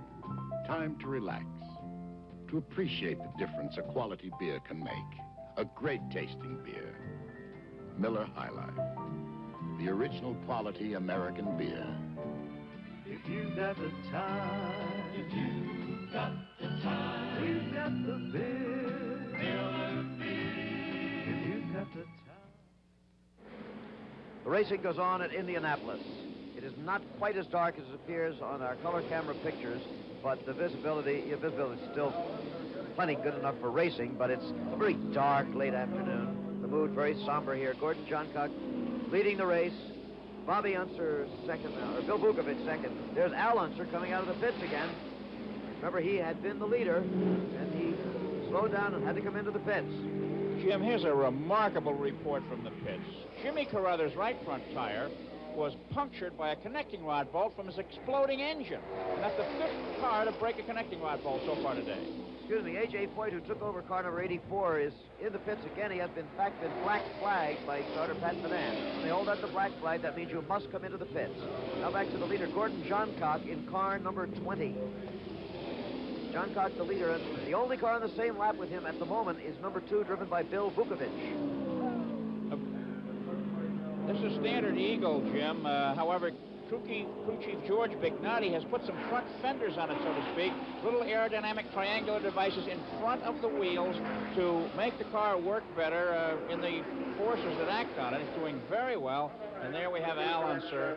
He's taking off his glove. No chance for a third victory. Okay, he got out of the pits, took one lap, and came back in again. Al Unser is out of it when he takes off that helmet. There is Jerry Grant, one of the Oceanite Eagle team. He is the teammate of Bobby Unser. He's the man who almost won this race last year until that pit stop with 10 laps to go that not only cost him victory, but the manner of the pit stop eventually cost in many places and the team $75,000. There's the time, 49.5 seconds, and that is 181.808 miles per hour. Down to Don Hines. Winner Al Unser is out of the race. Al, what was the problem? I think a piston broke in the engine or something went wrong with it inside the engine. Something started vibrating real bad, and it just dropped the cylinder and it just wouldn't run. You were telling me that you made some adjustments during the red flag period. Yes, we did. I was pushing quite badly up until then. And we made some adjustments to the car, and it was just handling beautiful. I could have, I felt I could run all day. What was the condition of the track at the time you dropped out? What'd you say? What was the condition of the track at the time you dropped out? It was very good. I thought it was in very good condition there. Two-time winner Al Unser. Okay, and now here is number 60. That is Graham McRae, the third member of the Granatelli Patrick team, slowing down. He's a rookie driver from New Zealand. Jim, Unser's withdrawal, he was the 12th car to drop from the race so far. He only had 75 laps in. Gordon Johncock, as you saw, has a 5-second lead over Bill Vukovich, who is in second place. Bobby Unser in third place is down 1 lap to the 2 leaders. Both the leader and the second place man, Johncock and Vukovich, have really made only 1 pit stop so far. They took on gas during the break, but they are really planning their pit stops well, and it's paying off now. Most of the other drivers have made 2 or more. Okay, this is the Indianapolis 500, and there is Mark Donohue into the pits yet again. Many pit stops this afternoon, too many for the defending champion, the man who won the race a year ago. The rookies have been having their problems. Bobby Allison out of the race. He was a teammate, Mark Donohue. When we say rookie, we mean first year at Indianapolis. Allison, of course, one of the most successful NASCAR stock car drivers of all time. Another rookie was Graham McRae, whom you saw coming into the pits. The only rookie still running at this moment, I believe, is Jerry Carl. What a year for a rookie, Jim? Johnny Rutherford, Bobby Unser, and Mark Donohue, the fastest front row in the history of the Indianapolis 500, with a top qualifying speed of over 198 miles per hour. They led the pack at the start of this year's race on Goodyear tires. Goodyear racing tires. And this is the pace car that led them to the start at speeds over 120 miles per hour. Also on Goodyear tires, Goodyear Steel Guard radial tires.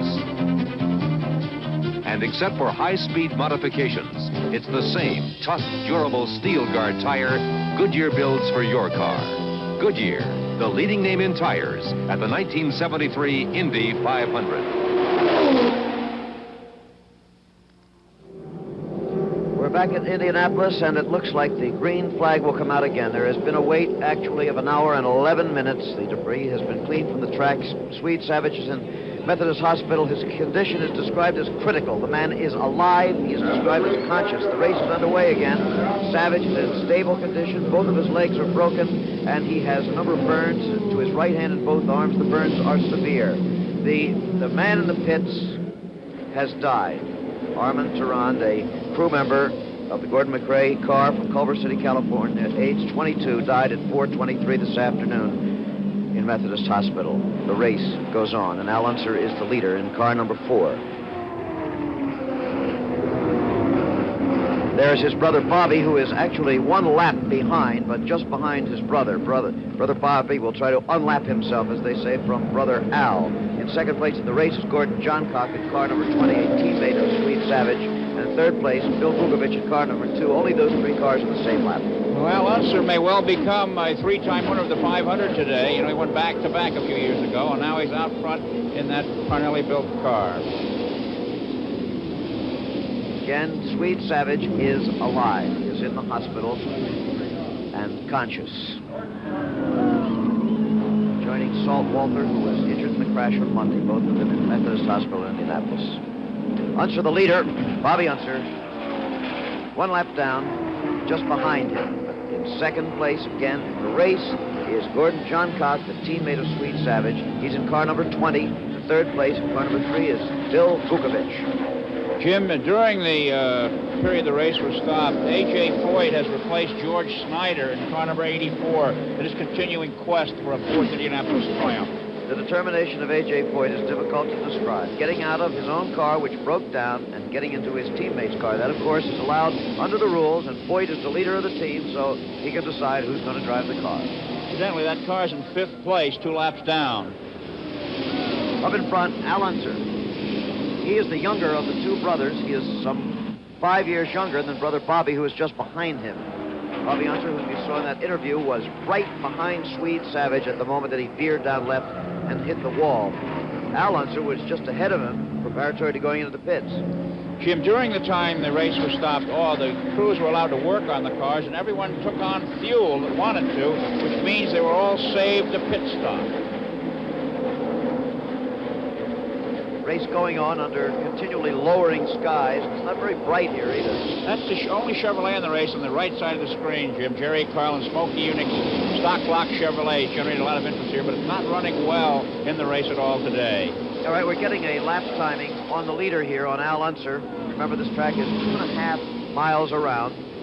45 seconds exactly would be 200 miles an hour, but it's obvious we are not going to see that today. It has not been done at Indianapolis, and they have not been up in that area. Al Unser, current leader from the Parnelli-Jones Bell Militich team from California, the car designed by Maurice Philippe, famous European race car designer who was certainly one of the men who made Team Lotus in recent years, designing the Lotus cars until he came to work for Parnelli-Jones. There's the time. And it's 48.8. That's 184.426 miles per hour. That is a very, very fast lap. Especially because of the oil on the track. Another car out. That's Wally Dallenbach in number 62. He's been sitting down there preparatory to going into turn 1. He just pulled off the track. No accident involved there. And there is no yellow. Bobby Unser is not as close to brother Al as he was. He said he was trying to unlap himself, but he may be having a problem because he's not nearly as fast as he was. Gordon Johncock second, remember, Bill Vukovich third. Now Al is slowing down. See, the other cars are closing in on the leader. It looks like Al Unser is having a problem. The attrition rate's tremendous in this race. The first car in the picture is Lee Koonsman. He's quite a ways down in the standing. And that's Gordon Johncock has gone by him, Jim. Okay, Gordon Johncock in car number 20 has taken the lead. A 36-year-old race driver from right here in the state of Indiana. A veteran on this course. A veteran on the USAC Trail, but he's never won the Indianapolis 500. It was Johncock, Jim, who started all the talk about the 200-mile-an-hour lap with his tire test speeds earlier this year and some really high speed going down at the Texas World Speedway. This is certainly a strange, emotional situation here. The Granatelli car, Johncock leading the race. Another car has blown a tire. That's Jimmy Carruthers. I thought for a moment we were going to have something else terrible here, but what a job of controlling that car young Jimmy Carruthers is doing. My goodness, it looked almost impossible to control that car. There it is again. Look at that. That could have sent that car to the right and perhaps into the crowd. Carruthers, the young midget driver, has done a certainly superb job, as has Mike Mosley in avoiding running into him. He kept that car straight as an arrow coming down the straightaway. You know something else? The spot where that tire blew appeared to be the exact spot where Savage's car disintegrated when it flew back on the racetrack. Could be there's some small bit of debris still left there. Very possible.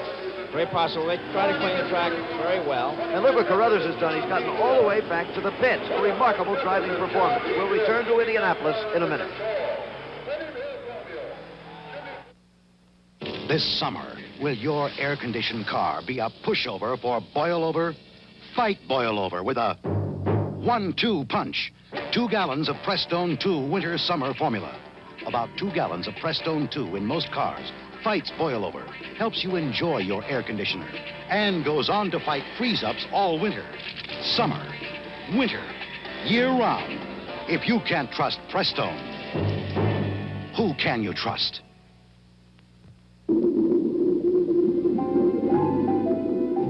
Now comes Miller time. Time to relax. To appreciate the difference a quality beer can make. A great tasting beer. Miller High Life. The original quality American beer. If you've got the time. If you've got the time. We've got the beer. Miller beer. If you've got the time. The racing goes on at Indianapolis.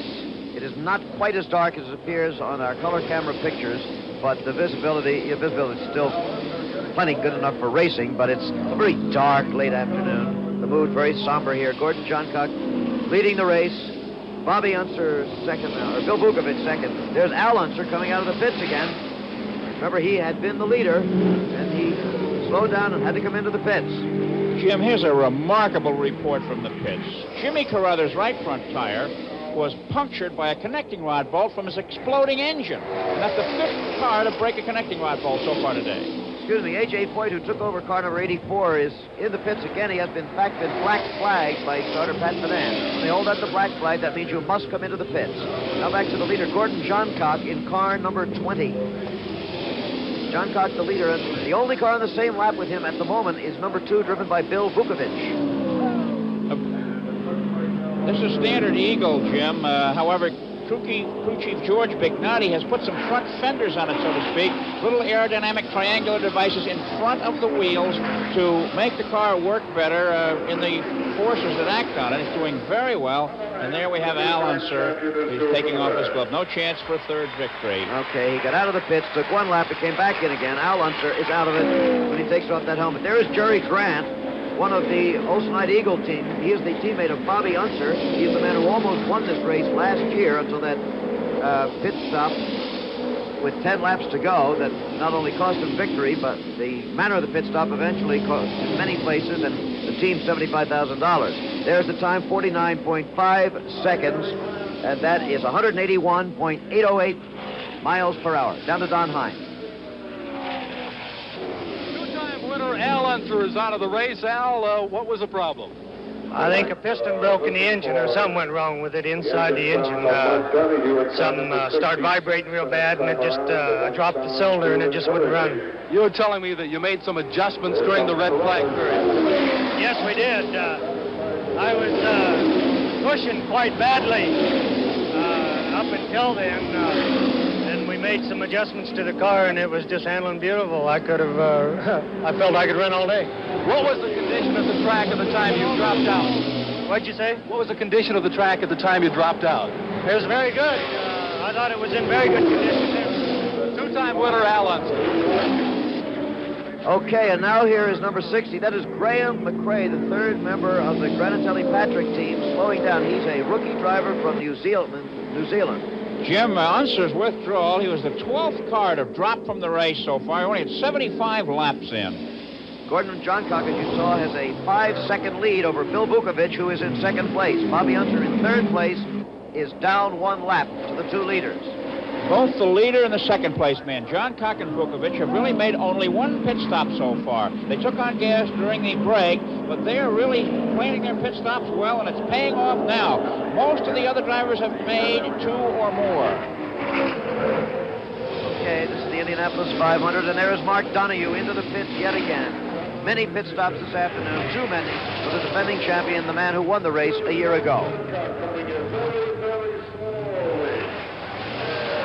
The rookies have been having their problems. Bobby Allison out of the race. He was a teammate, Mark Donohue. When we say rookie, we mean first year at Indianapolis. Allison, of course, one of the most successful NASCAR stock car drivers of all time. Another rookie was Graham McRae, whom you saw coming into the pits. The only rookie still running at this moment, I believe, is Jerry Carl. What a year for a rookie, Jim? Boy, you know, I was talking this morning to Billy Vukovich back in the garage area. I said, does all this stopping and starting for 3 days make you nervous? He said, I don't think so. He said, I've convinced myself anyway that it does not. But he said, I'm sure glad this isn't my rookie year. I believe that. Here we got Bobby Unser behind Gordon Johncock. That's right, Johncock the leader. Bobby Unser in third place, but 1 lap down, and Johncock still with about a 5-second edge. There is the speed giving to Gordon Johncock by his pit crew, 183 miles an hour. The speed still very much up there. He knows he's got a tough man behind him, Jim. That Unser is no man to fool with it. He's filling up Johncock's mirror. Remember these tremendous speeds made possible by the increased horsepower of the engines, the turbochargers. They're getting about 900 horsepower now, and also by the down thrust of those wings in the airfoils in the front and in the back. 600 pounds in the front, 1,600 pounds in the back. As we say, it appeared to us from our replay. There goes Bobby Unser by the leader, so he's gotten on the same lap. How many races do you see, Jim, where the leader is passed by someone and not take the lead? We've just seen that. Now, Bobby Unser is out freaking out. If this were another type of race where they had a pace car, a yellow flag would put him right around the back of the lineup. We have an electro pacer here where the lights are set at about 80 miles an hour. Okay, Johncock is still the leader, but Bobby Unser's on the same lap. Johncock leading by 5 over Vukovich. The race goes on. You're watching Racing History in the Making. Richard Petty in the STP Oil Treatment Special on his way to an unprecedented 4th NASCAR Grand National Championship. One big reason he won, he didn't take chances with his engine. He got the racer's edge with STP Oil Treatment. And so can you. Add STP to your oil. Make Richard Petty's edge your edge. STP is the racer's edge. I want a free muffler. Free? I figured you'd say that. But my Midas guarantee says, if anything goes wrong, a new muffler will be installed at any Midas shop for only an installation charge. And this covers any car made in America, or as long as you own your car. Pull right in. What happened? A miracle. At Midas, we're specialists. We have to do a better job. The Wacky Weeky Watchy and Silver Spring Singing and Comedy Thing 1 week from tonight.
Just a few moments ago, we received an update report on the condition of Swede Savage in his second year racing here at Indy, crashing and got out of an inferno. At the hospital, he is critical, yet conscious, and is being treated in intensive care.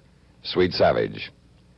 So, after 96 laps, or after 90 officially, this is the way they stand. Gordon Johncock is the leader, Bill Vukovich is second, Bobby Unser third, Mike Mosley, driving the Agajanian car, number 98, is fourth, and Dick Simon from Salt Lake in car number 44 is running fifth. Now, the speeds are not record-breaking, although they were for the first 10 laps. They are down quite a bit from last year, but nonetheless, through 90 laps officially, it's more than a sufficient speed and a trust of these four-cylinder Offenhausers and the eight-cylinder overhead cam Fords. These are the cars now, a total of 16. The attrition rate is high this year. Back in 1966, less than 10 finished the race. And with 16 out now, we don't know what will happen. And down at the bottom, starting with Wally Dallenbach, you see the cars that have recently gone out. Unser, Grant, Carruthers, McRae, Hiss, and yes, even Mark Donahue. So here at Indy, let's go back to our two excellent on-the-spot reporters, Jim McCann, Chris Economaki. Okay, Chris Schenkel, thank you. There's a look at Billy Vukovich in car number 2. Billy wears that number because he finished second in the national standings. There's a pit sign to Gordon Johncock, pit 2 laps from now. Vukovich finished second for the season in the national standings last year, giving you an idea of what a competent and successful young driver he is. He's 29 years old, Fresno, California, son of a great racing driver, as we said, father of a 9-year-old boy, Billy Jr. Jim, Billy's about 6 seconds behind Johncock and trying hard to close that interval. Here's a report again from the pits that Graham McRae's cars went out of the race with a broken connecting rod. Told me, you know, these cars all use the same suppliers. We may not have any Offenhausers finishing today. Chris, I was slipping the tongue on it. You said 6 seconds, I think. I know you meant 26 seconds, the lead having been lengthened out quite a bit in recent laps. Gordon Johncock still first, Vukovich still second, and on the same lap with the leader. Those are the only 2 cars on the same lap. Al Unser out of the race, brother Bobby a lap behind, and there is Vukovich coming in for a pit stop. Let's see what kind of a pit stop it's going to be, scheduled or unscheduled. These cars use a tremendous amount of the alcohol-based fuel, not gasoline, remember, here in Indianapolis. Right side going up. A little slow in the jack, it looks like. Gus Phillips, the crew chief, and an old hand here in Indianapolis, Jim. They know changing right side rubber. He came in rather slowly, though. And there is Gordon Johncock, the leader, still out on the race course. Remember, he is due for a stop. They said to pit in 2. So very shortly, Johncock, the next time, should be coming in. Yeah, they're telling him in. The next time he comes to the head of the pits. Battle of the pit stops going on. Gordon Johncock trying to win his first Indianapolis 500 after a long and very successful career on the U.S. Auto Club circuit. Bill Vukovich trying to do what his father did before to win the race. Johncock, father of 6 children, 36 years old. A wide shot, a look. That crane has one of our cameras and cameras dangling from it, by the way. Our cameraman, it's not patting us on the back, it's patting our cameraman. The guys on the back, they've done a sensational job this afternoon under very trying circumstances. Here's the leader into the pits. That's Gordy Johncock. A lot of pit action right now. We wonder what effect the accident earlier has had on the crew. And here's Bobby Unser pulling out. Bobby Unser has stopped on the race course. You saw him by the creek down there in turn 1. Now back to the pits. Remember that this team here has lost a crewman who died being hit by a fire truck. There's Dick Simon. Gee, he was doing so well. He was running 5th, and now he's smoking, and he may be out of the race. He was the best placed Ford engine car in the standings, Jim. That's not a great pit stop, 27.3 seconds. You'd want to be under 20, really. But he really came in fast, and he's really accelerating out, and that's part of it, Jim. A.J. Foyt has broken down for the second time today. Remember, he started off in car number 14. When that broke down, he took over his teammate's car, number 84, but now A.J. is going to walk it home, as Ralph De Palma did many years ago. We'll return.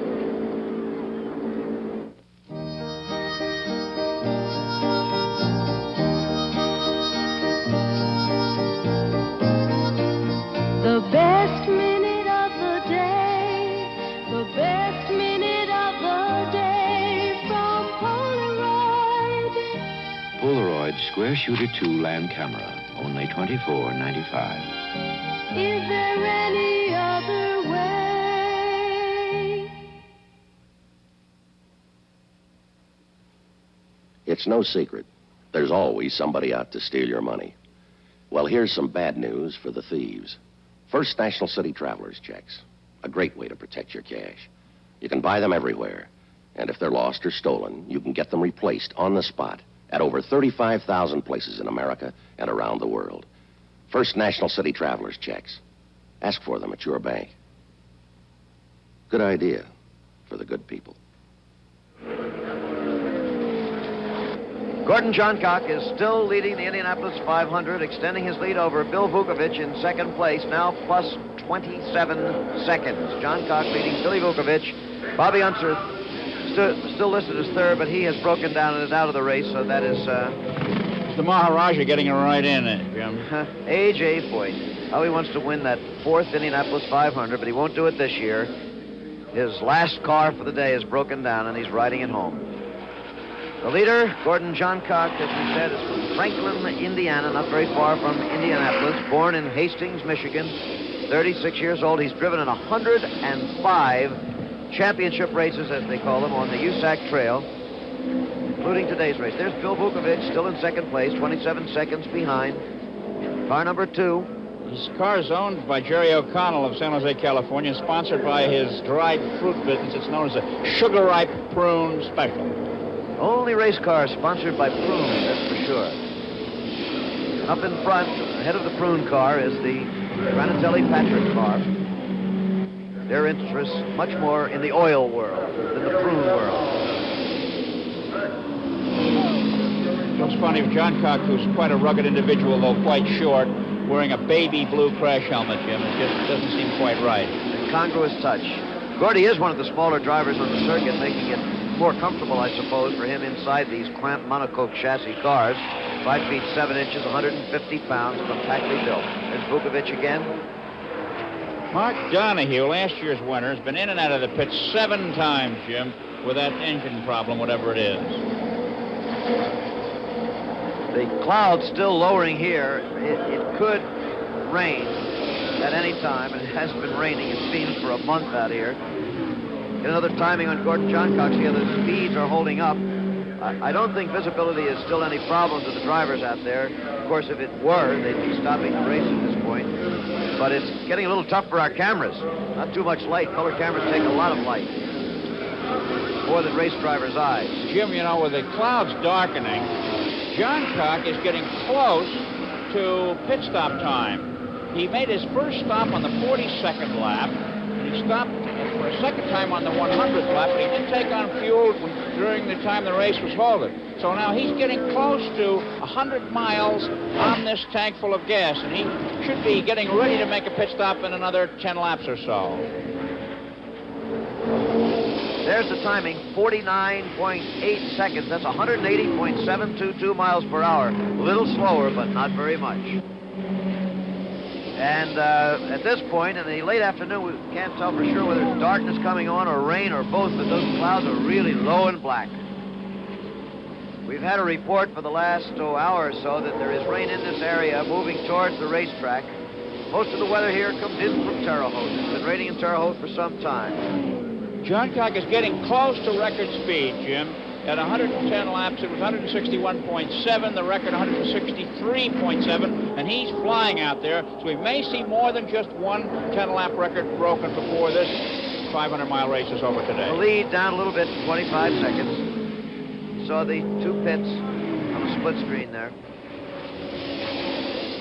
11 cars are only left running in the race. There were 33 at the first start on Monday, 32 on today's start, now only 11 left.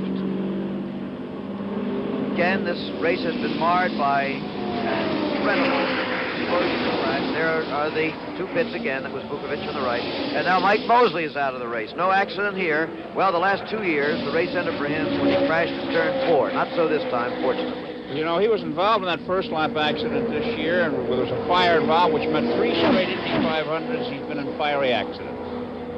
Okay, we're nearing the end of this race, and we'll be back in a minute. Know what it's like when you can't breathe? That's how your car's engine feels when the air filter gets dirty and clogs up. And if your engine can't breathe correctly, your gas mileage and performance will go down. There's no question about it. Have your service station install a brand new, clean Andy Granatelli STP air filter. It will give your engine all the air it needs for a good performance and maximum mileage. The STP air filter. You've got to breathe, and so does your engine. Road bikes. Only Honda offers you such a wide range, from smaller 70s and 125s to 4 popular 350 models, all the way up to the mighty 500 and 754. Powerful, smooth, dependable road bikes. One of the many worlds of motorcycling. Now at your Honda dealers. From mighty to mini, Honda has it all. The yellow flag is out in Indianapolis, not for an accident, but for rain. It is raining again. It rained Monday, it rained Tuesday. Now the race is an official race, whether they start again or not, which I very much doubt. 11 cars left running in the race. And that's Gordon Johncock in the rain and the gathering darkness at Indianapolis. It appears that he is going to win a rain-shortened race. If the Electro Pacer are keeping the boys down to a very safe speed, and they're observing it. No one's closing up, Jim. Just before the yellow came out, Roger McCluskey moved up into third place again, so it's Vukovic second, McCluskey third, and Johncock, of course, the leader. The red flag is in the hand of starter Pat Badan. He isn't using it yet. The yellow's still being held out. We could get a red flag at any moment. If so, it doesn't mean the race is definitely over, but to all intents and purposes it does, because they couldn't possibly dry this track. You see the rain coming off the wheels and the tires. They couldn't possibly dry this track before darkness now. Johncock is going to win this race just as soon as the red flag comes out. We wonder if he has enough fuel to stay out here. We don't know how long they'll keep the yellow flag out, Jim. They may be feeling that the showers stopped, the track would rather get a little more running in, and he's due for a pit stop almost now. Watch starter Pat Badan on the right of your screen. See if he puts out the red this time. The man in the white coat standing almost on the pit wall, making a movement there. Johncock's still running. There's the yellow flag being held by the assistant. There's the red flag. And that, I am virtually sure, will be it. There's no way they can dry this track. Johncock has won the race. Let's go down to Dave Dials in the pits. This is the moment. You've just won your second Indianapolis 500. It's got to be a pretty good day for you, Mr. Granatelli. Well, it's a good day and it's a bad day. You win some, you lose some. But glad the SDP car won the race today. Andy, I don't think anybody really understands the frustration over the many years that you felt here in Indianapolis before they ever heard of STP, or really a lot of people ever heard of Andy Granatelli. Does this give you back that satisfaction that you lost all those years of frustration? Well, you know, we had some problems today with some of our people in the accident, so I really don't feel very happy today. But I am happy to win the race, and thank you very much. Okay, Andy Granatelli, whose car has just won his second Indianapolis 500 victory. He is now heading for the victory lane celebration, and so are we. Okay, Vukovic is second, and of course Andy was referring to the fact that Swede Savage, his other driver, is in the hospital, critically burned, and that a crewman, Armin Turan, was killed when hit by a fire truck in the pits. Strange day in Indianapolis. Let's go down to the pits again. I don't know whether you can hear us over the din of the celebration here in the pits, but the winner of an abbreviated Indianapolis 500, and you'll never care whether it's abbreviated or not, Gordon Johncock. Well, I didn't quite hear all what you said. There's so much noise here, but I'm really, happy. This is the happiest moment of my life, and I got my pit crew to thank every one of them because they worked on this automobile, and if it failed like some of the rest of them, we'd never be here right now. I really hate to win a race like this with it rain short, and I would sure like to see it go the 500 miles. Gordy, I don't think many people know your background. You're from a little town in Michigan, and you did come up the hard way, if anyone ever did, didn't you? Well, yes, I've been running for 18 years. I started in the modifieds, and I run them, I guess, for about 9 years, and I've been here at the Speedway since 1965, and we've done pretty good the first couple of years, but we've never finished the race since 1966 until now. Were you beginning to think, Gordy? I know he can. This is Pat Patrick, the head of STP, who's here congratulating his driver, and George Bignotti, the chief mechanic. Let me get a word with George Bignotti, a man who has been to the winner's circle before. George Bignotti, this is another great thrill for you, and career of many thrills. Yes, it is. It's my 6th win here, but kind of feel a little sad. One of our drivers, Swede Savage, was hurt earlier. He hit an oil slick spot and ended up wrecking the car and hurting himself. I understand he's in serious condition, but... Well, George, it's a bittersweet victory, and at best, this has been a bittersweet month at Indianapolis. Perhaps we all have learned something from this month, and next year, perhaps the whole affair could be a lot smoother. Bring the car to Victory Lane. I think we got to bring the car to Victory Lane. Okay, the car now is going to Victory Lane. George Bignotti, a man who has now visited the winner's circle 7 times. Dave Dials reporting from the winning pits. We might point out that it's quite possible that Andy Granatelli and George Bignotti do not know as yet that their crewman died. They're referring to trouble and the fact that their driver's in the hospital. They may well not know the worst news as yet. Okay.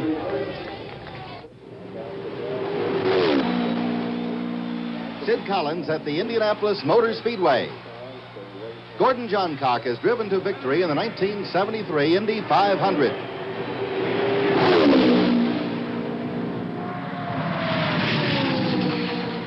Johncock, in an STP Eagle, won with an average speed of over 159 miles per hour on Goodyear racing tires. In fact, the next 4 cars across the finish line, Billy Vukovich, Roger McCluskey, Mel Kenyon, and Gary Bettenhausen, were all on Goodyear tires. You can't ride on the racing tires that won at Indy, but you can ride on Goodyear's Steel Guard radial tires, similar to those on the official Indy 500 pace car. Except for high-speed modifications, they're the same tough, durable Steel Guard radials Goodyear builds for your car. This year, like last year, on the track and off, winners go Goodyear.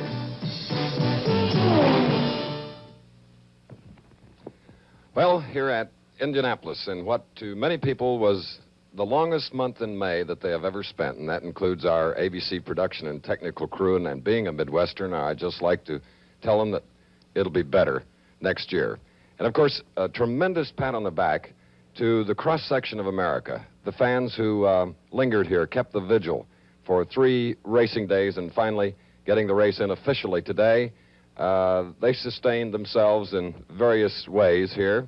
There wasn't always food available, but nevertheless they stood by, and today there were thousands here.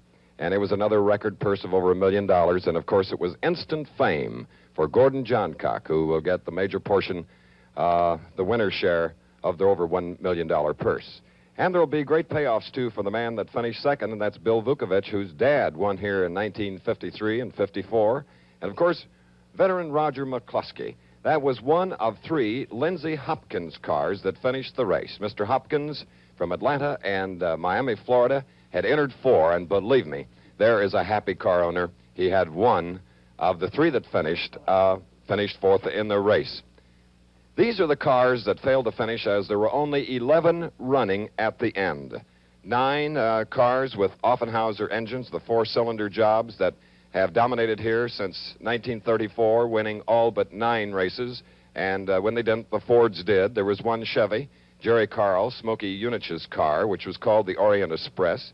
It was running at the end, and of course, there was also a Ford that went the 133 laps. And this was the shortest race in history here at the Indianapolis Motor Speedway, 133 laps, 332 miles. Rain-shortened races, 1926 and again in 1950, were even longer than those today. We hope you enjoyed our coverage here of the 1973 running of the Indianapolis 500 that was won by a very deserving veteran, Gordon Johncock. Once again, the winner, Gordon Johncock. The executive producer of ABC Sports is Roone Arledge. Coverage of the Indianapolis 500 was produced by Chuck Howard, directed by Chet Forty and Don Ohlmeyer. Technical directors Werner Gunther and Bill Morris. Our associate directors in Indianapolis are Roger Goodman, Bernie Hoffman, and Jack Gallivan. Don't forget this Saturday on ABC's Wide World of Sports, the World Middleweight Championship, live via satellite from Monaco, featuring champion Carlos Monzon and challenger Emil Griffith. Also from Miami Beach, Florida, the World Professional High Diving Championships. That's at 5 Eastern and Pacific, 4 Central Time. And now, as I thank our statistician, Terry O'Neill, this is Chris Schenkel along with Jim McKay, Jackie Stewart, Chris Economaki, Dave Dials, and Don Hines saying good night from Indianapolis.